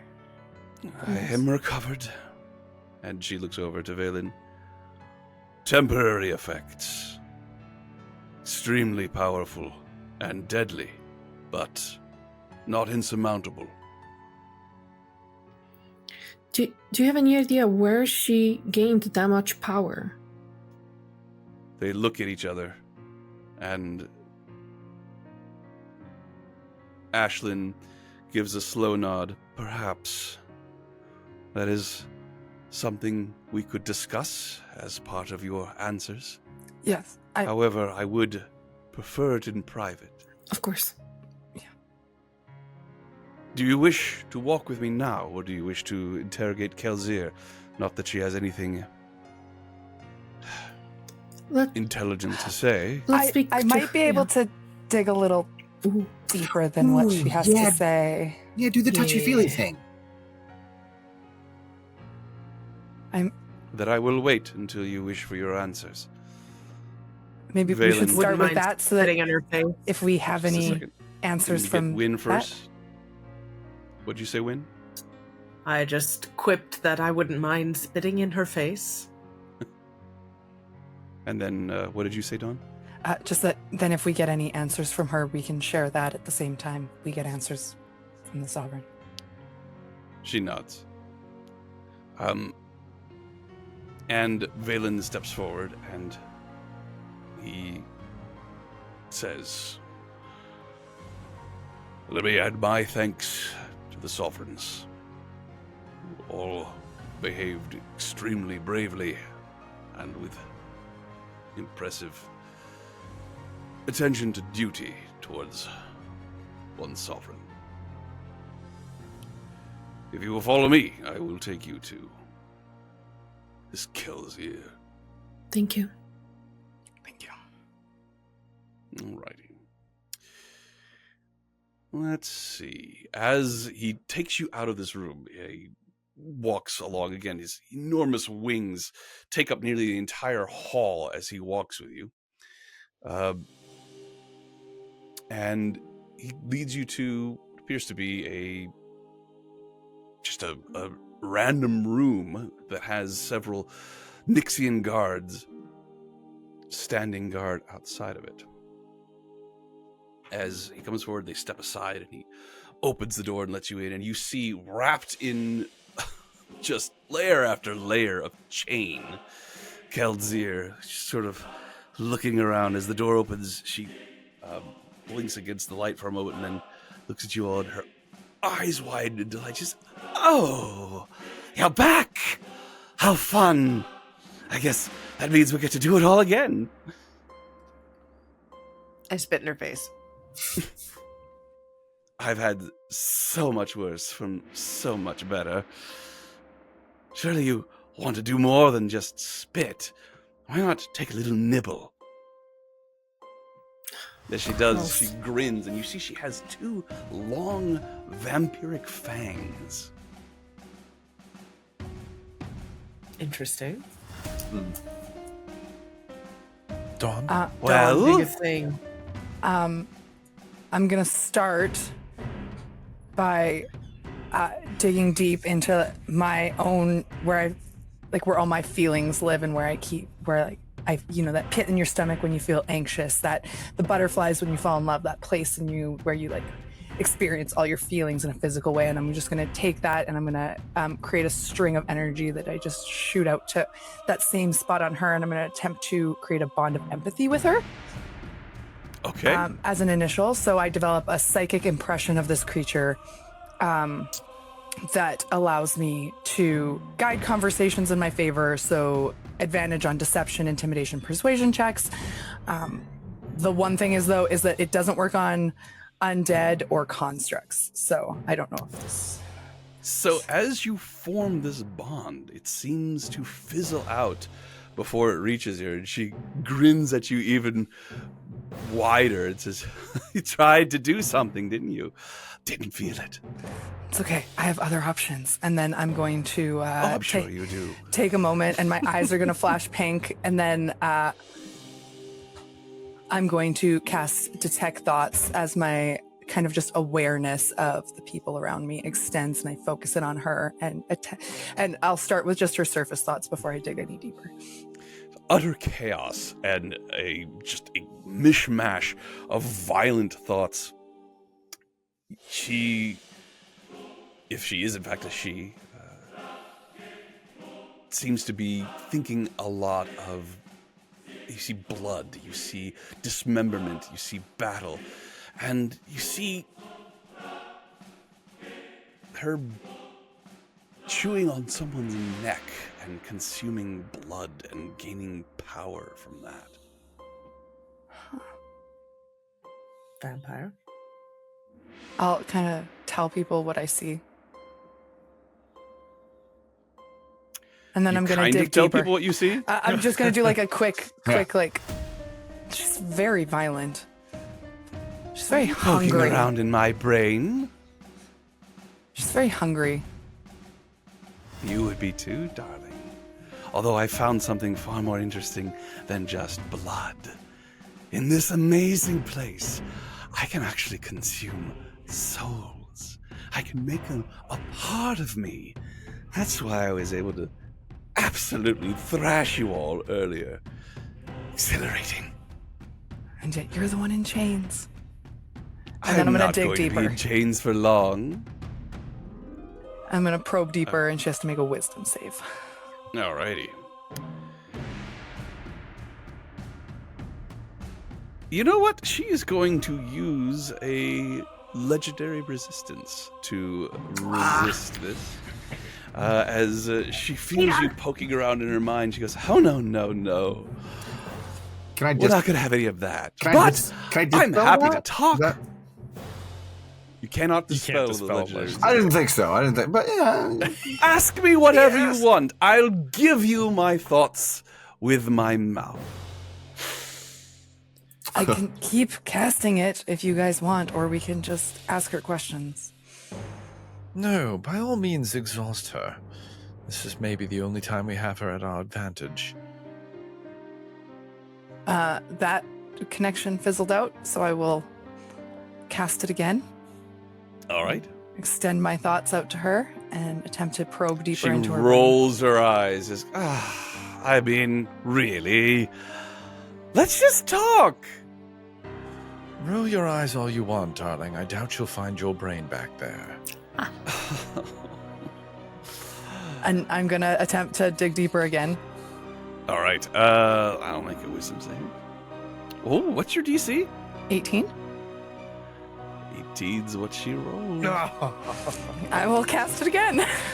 All right. Do it. You know, you She's could at very least stubborn. try to stick me with something. A little pain might help me, resist a little less. I think you'd enjoy You it. do it really too well, much. I'll just let you in.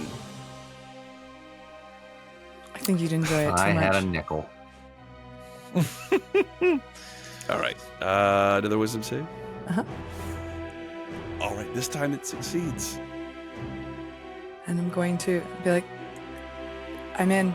Ask her what you will, guys. You've caused an She's incredible in. amount of destruction. What is it you want here, aside from power? Who do you serve, or is it just yourself? Are you asking me why I attacked? I'm asking in a more grand scale, but if you'd like to start there, as you will. Well, because it's fun, you moron. Everyone knows an invading army must establish dominance. Quickly. This seems to be the most amusing way to do it.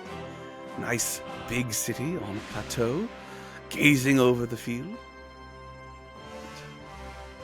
It wasn't my idea, if that's what you're asking. A Who's? king! Dorian has finally arrived, and he hatched the plan. An insane plan, if you ask me, but it's still fun. I had a good time, and I look forward to doing it again. Maybe I'll get to kill you all once more. Or you since might kill me. Since I'm in there, can I try to get an image of Dorian from her once she mentions him? Yes, you get the impression of a authority figure that seems to be losing his authority, at least as far as Kelzir is concerned. Weak and gradually becoming vestigial. And as she says, as you were seeing this, she says out loud, Who truly wants to follow a mad king when the war has become this fascinating? There are demons here, an empire to usurp, and death is deliciously meaningless. If we can't kill one tiny monarch, then maybe it's every warlock for themselves. I got so close to killing her, but I failed. Who is But maybe I'll historian? get another chance.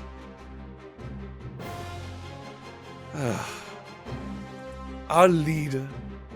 It seemed to be so important once, but I must admit, I've forgotten most of the details. The accursed king, he led us to great power. We were able to make multiple pacts, increase every aspect of what it meant to be a warrior. When what gods grant to clerics, he was able to grant to us, but not by himself, by drawing upon the power of so many interested parties. But that's in the past. Now I could draw power from the souls that I consume here. It's much better. What entity allowed you to consume souls and gain power from them? Just did what came naturally, darling. She fed, but I think because we're not alive here, lifeblood probably isn't what she fed on anywhere. She said she made several pacts, that they all made several pacts, and pacts come with someone who pulls the chain. You think you won't be in Because, chains much longer? I'll get out.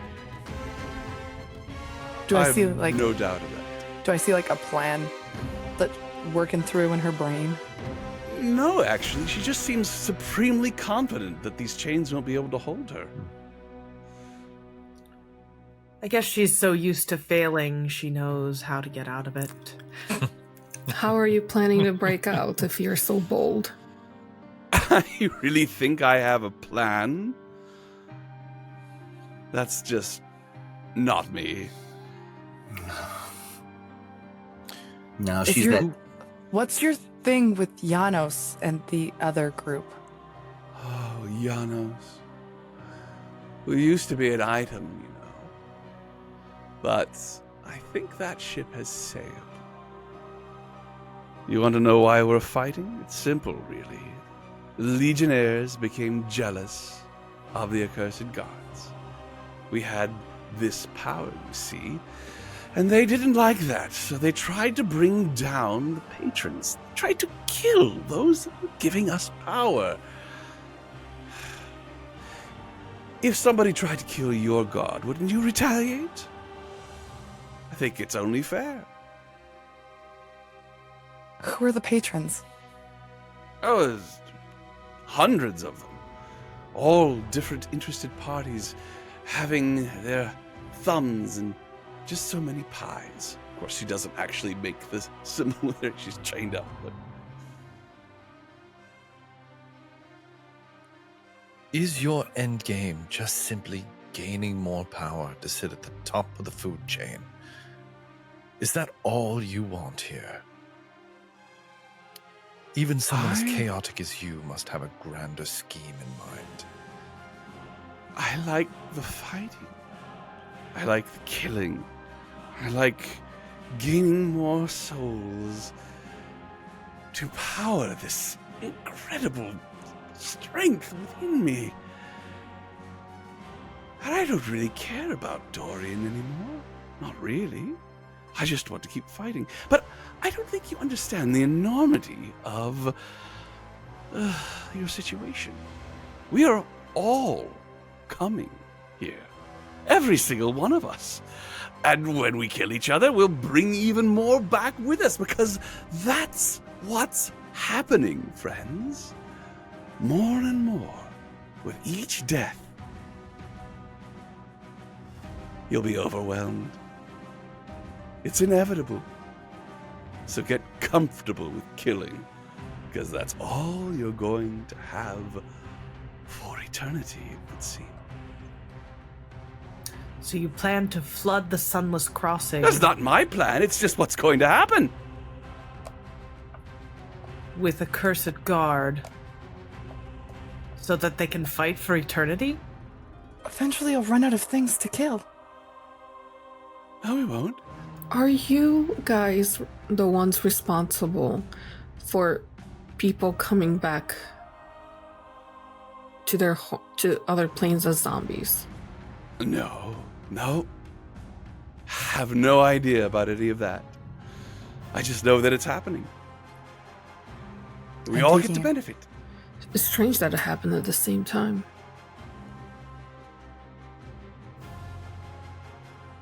Dawn, can you see her memories? Yeah, I can probe. We can dig. What gods has she talked to? What pacts did the accursed guard make? They have thrown something off. And now we're I'm gonna all dig. higgledy-piggledy. I'm gonna dig for names. I think it's probably the memories. fact that they have multiple patrons, which that's not supposed to be a thing. Right. And we're here in the Sunless Crossing where everyone is supposed to be represented. So that means someone's looking to shake shit up. And that means they've got to be somewhere here. Or at the very least, we can talk to the Legionnaires and figure out who they're looking to get under the axe. Because I imagine we have the same problem. I'm gonna dig for names, but I'm gonna try to specifically see if I can find something related to if she knows anything about how Dorian managed to start allowing people to have multiple patrons, like what the first patron that started like splintering would be. All right, so make a... I'm going to call this a caster check. Just a straight caster check. Ooh. Is there any... I imagine there's no way we can help her. Obviously, your spell is in effect. So is it like advantage or something because I have detect thoughts for digging through her, or No, just regular make caster? this is a very hidden Okay, 11. Ugh. 11. All right. So you already are able to find information, but maybe not as much information and the reason why is it's fractured. Her mind is fractured. You actually begin to get fragments of what you think are other minds or other souls that are intermingled with her own. She is perhaps losing a little bit of who she is and what she represents as all of these other souls begin to meld and merge into a new creature. You get the impression that there was a king, and you see very clearly now a white-haired, stern-looking, handsome man with deep, piercing eyes. He has a crown, he has dark clothing, he's holding a cane. He had a secret for a very long time, it would seem, that he was able to grow his power by multi-pacting with different patrons of the not quite godlike status beings, but beings that were interested in having warlocks at their command. But he was able to multi-pact something that was not supposed to be able to happen. He had this realm called the Shadelands. He was able to make it happen there.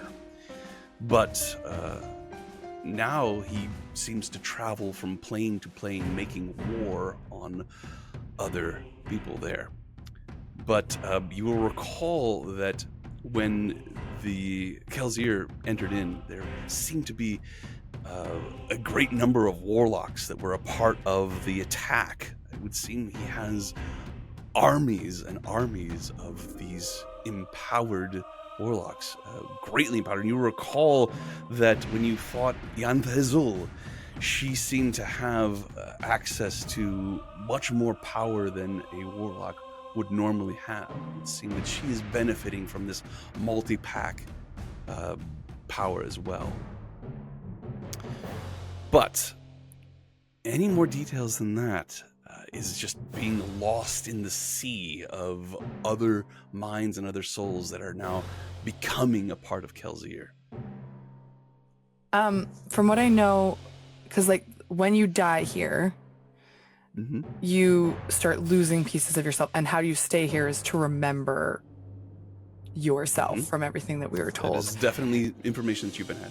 You said that it seems to be becoming a new creature. Am I getting the impression that, like, because it sounded previously like you could fade away and just cease to exist here if you fully forgot yourself? Am I getting the impression that's happening to her, or do I think something else is happening to her? Like she's got...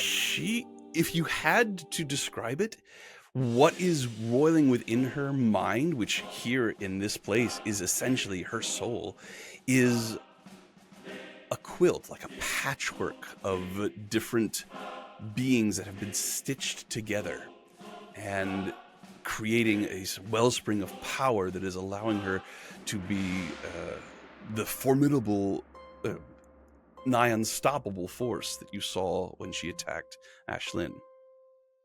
So not really being absorbed into Kelsier, but more that Kelsier is assimilating these souls, and they are all becoming something else together. But eventually she can't seem to control all those.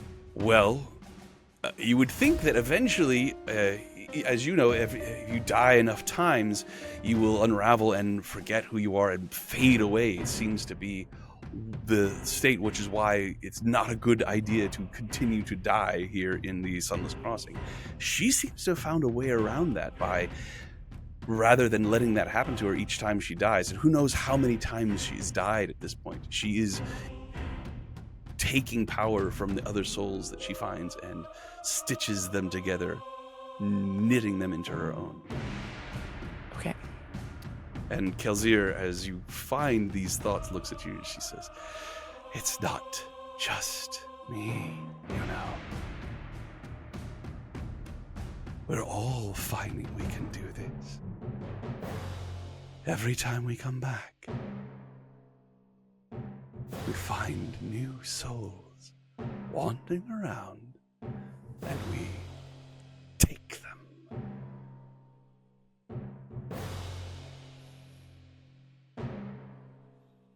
Well, thank you. That's been very helpful. I think we're going to excuse ourselves at this moment.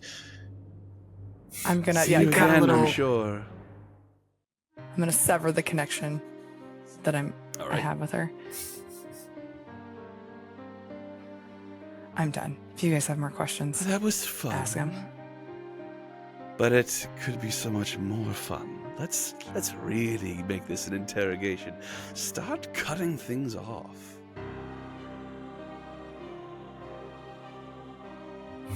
Why are you so excited about something like that?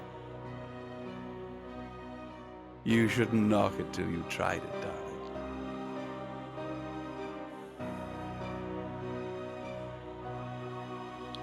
I think we should take our leave. Quite. I'll look back as I we're cannot wait wandering to away. have this again. It'll happen different every time, more glorious than the last. I'll destroy you, baby, you'll destroy me, over and over and over again. Death upon death upon death. It's going to be spectacular. You are cuckoo in the weirdest ways. We shut the door on her. Alrighty. When you guys come out and find Dawn again, she's vomiting. Oh, I'm holding your hair back. That was a disturbing brain to be in. Do you want a cracker? The thoughts, the people. I don't even know if it was just her. in. Like, I just... Thank you for doing that. And I'll tell the group, and is the Arbiter still with us? He is. Yeah, I'll tell them she's becoming something. I don't know what, but she's not fading. She's becoming something. And We call them the I don't- soul stitched. I don't know if we can save the souls that Them. she's taken. Wait. So Wait. It you, has been a... What is the soul stitched? It is that. It has been something that has been happening more and more, but it should not happen. It is a symptom of a great tragedy. The Sovereign will explain it to you, but please take your time. I'd love to hear their explanation. We're ready to speak with Let's her. go. Yes. John will stand up No. and wipe the vomit off her mouth. Yeah. After No. Dawn Wait. cleans up, yes. no, if you could just get her a Sorry craft, about that. just like that. Food. There should still be some left over from the feast, if that is what you require. I couldn't eat. Then we shall return to the throne room. Yes. She turns and leads you back. As you make your way towards it, you hear the voices of the godless monarchy arguing once again, and you hear one say, "Which god should we pray to?" You hear another voice, "If we kill them all at once, will they still return?" The voice, "Killing them will only bring down more at a faster pace. There should be a way to seal off the realm." And you hear other arguing voices overlapping one another, as once again, it doesn't seem like anybody has a good idea of what to do. As you step in, you hear Ashlyn once again speaking to the group and silences it. She says, "As your sovereign, I have an obligation to see these matters through till the end. Needless to say, I am personally invested at the moment." She brushes some of the broken glass from the windows of where Kelsier came in. She brushes it away from her throne. She says, "Sometimes answers can be found by looking into the past. I'm going to steal away our heroic guests for a brief moment and do just that. All of you, and Valen, please follow me." Okay. She leads you into the hallway that is actually behind the throne, in this throne room, to what you understand to be the Hall of Reflections. It was described briefly to you during the party. There was a half-orc that was interested in visiting it but didn't want to go alone. The sounds of the fighting that still rise up from perhaps in Noxvillar itself, or at the very least the outskirts of it, begin to fade as you move into this relatively calm and peaceful area. And you watch as the Sovereign and the Arbiter walk side by side, their hands almost touching as they move into this hall. The hall itself seems to go on literally forever. You cannot see the end of it. It disappears in the far, far distance. As you walk, you see that there are statues, but as you look at them, you realize they're not statues. They're actually gargoyles, frozen in stone. Each of one of them slightly different pose, but all of them stoic in an expression that seems to suggest that they willingly ended their lives here and returned to being statues. And next to each one of them is a portrait all of them exquisitely painted or drawn of what you assume to be past sovereigns. Some of them even have dried bouquets of flowers laid in front of them. As you walk past all of these individuals, Ashlyn turns to you and confirms and says, "These are past sovereigns and their arbiters, or arbiters that chose to end their watch. Valen here has overseen several sovereigns in his time." Valen nods. "Indeed. For 1,000 years I have held this post." "I would like to speak to you about the nature of this place. But perhaps you would ask questions first." Explain to us what tragedy formed the soul stitched. And I suppose all the other problems that are likely stemming from it. The tragedy. Long ago, when the gods themselves were young, there was one among them who rose like most gods do from the ranks of the mortal world. There are great and vast powers. They almost defy description, but we call them domains. It is what gods pray to, if there is indeed such a thing. She was adopted by the domain of life. Her name was Nixia.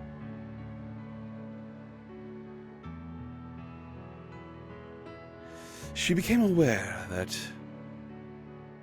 as souls were resurrected after being killed, that they were ripped from their afterlives. This was not something that they would remember, but it did leave a mark on their souls, one that would affect them. Those that died had experienced the afterlife of punishment. They would return to life ever fearful. And those that died and experienced bliss of eternal reward, they would be returned to life and always find the mortal world just that much less. She saw it as a great injustice and recognized that a solution must be found. So, she presented one to the rest of the gods.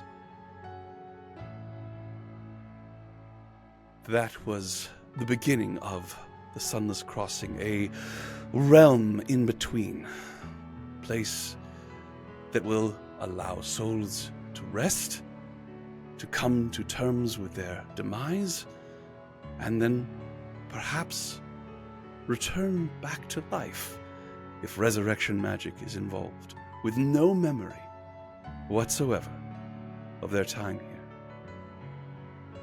It was always meant to be a temporary place.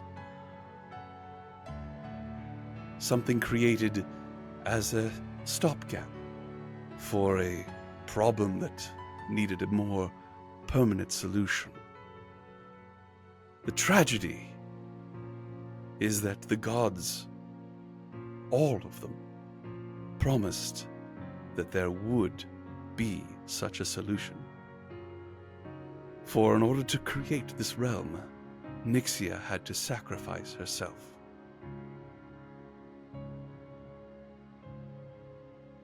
That was eons ago.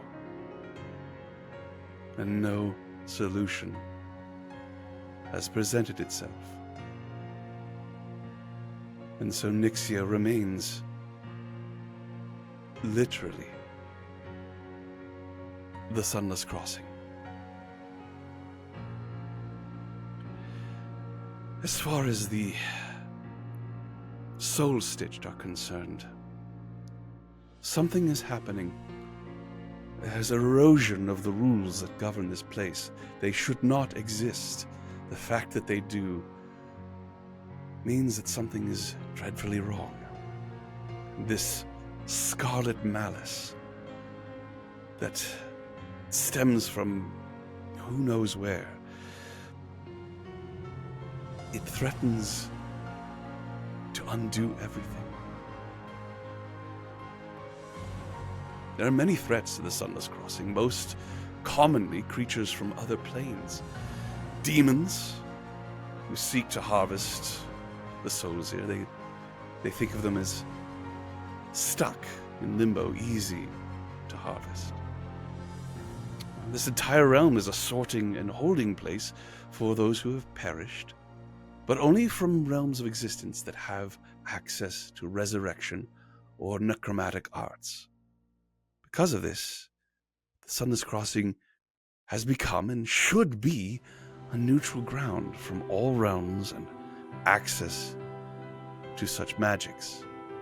Even devils are allowed to practice openly as long as they abide by the rules, but the rules are changing.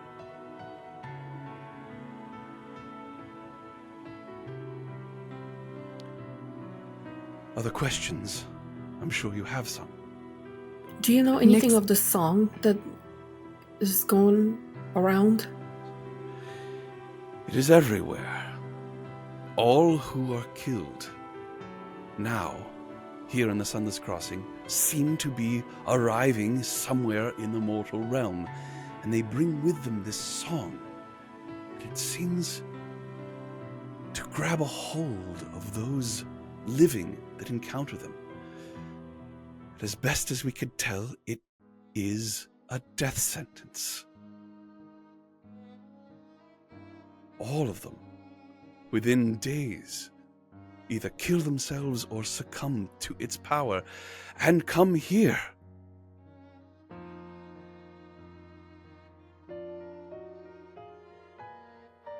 Then why are we hearing it here? It is not something that I understand as of yet. It is a good question. But we're hearing people make the sound. People are humming it. Whole souls are humming it. If they're being affected in their own realm, It's being to the point hummed by... that they kill Continue. themselves to come and end up here. Perhaps it's just one of the things that they're bringing with them, like my amulet, like your armor. Perhaps it becomes so much a part of their soul that it travels with them. It's an interesting theory. If Perhaps. Do we hear that music right now? DM? Here in the Hall of Reflection, actually, you cannot. It is peaceful here. This seems to be the very heart of the Sunless Crossing, and as of yet, it appears to be unaffected. you said Nixia Yes. sacrificed herself to create this place, to solve a problem she saw in how the universe worked. And she exists as this place. But God's, and I'm going to just give a side eye to my sister for a quick moment, fade sometimes. If they're not, You're quite right. if And that there's is- nobody focused on them, could that be what's And happening? that is why it is the duty of every sovereign, myself included, once we live the amount of time that we would have lived in the mortal world. But it is our time. We give our essence to the Sunless Crossing, to Nixia, so that she and it can continue to exist. Okay. What if you didn't? What if Nixia ceased to be the Sunless Crossing?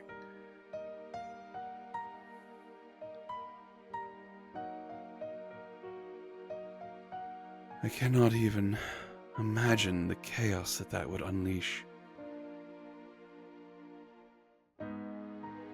But that might be the only solution. We will certainly be overrun in time as more and more souls continue to arrive here. Far more than the Sunless Crossing was ever meant to bear.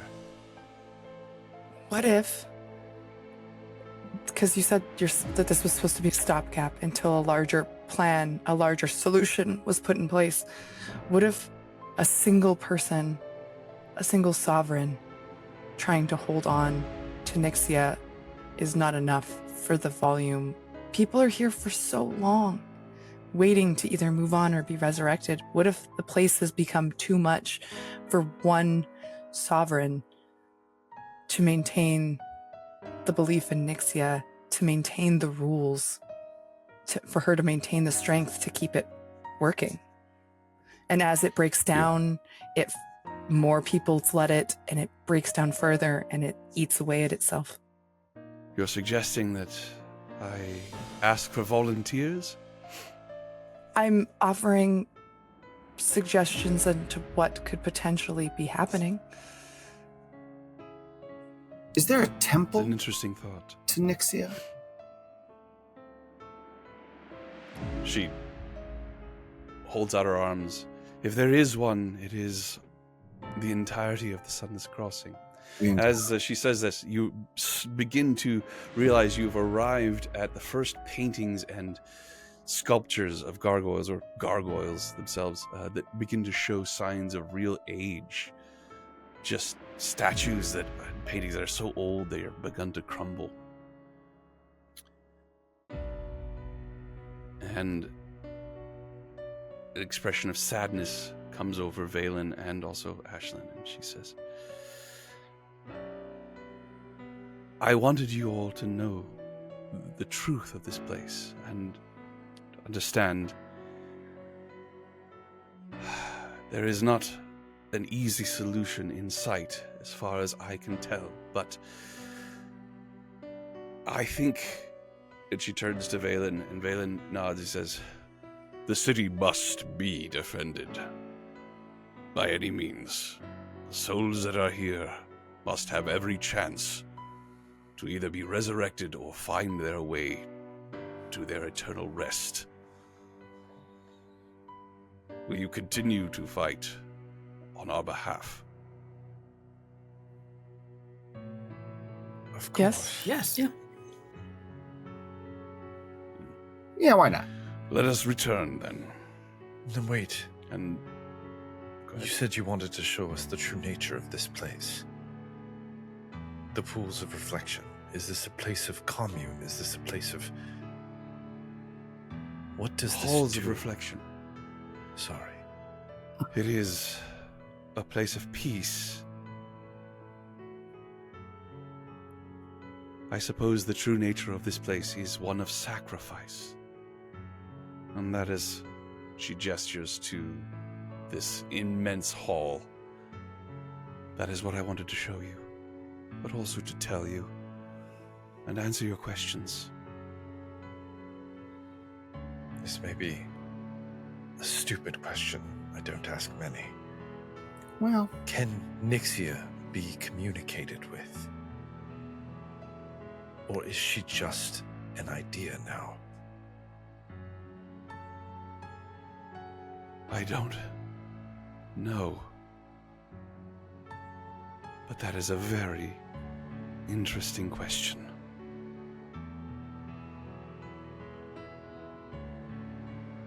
The journey back to the throne room is quiet, contemplative. You make your way back through the Sunless Crossing's history. You arrive at the throne room. The debate seems to have ceased.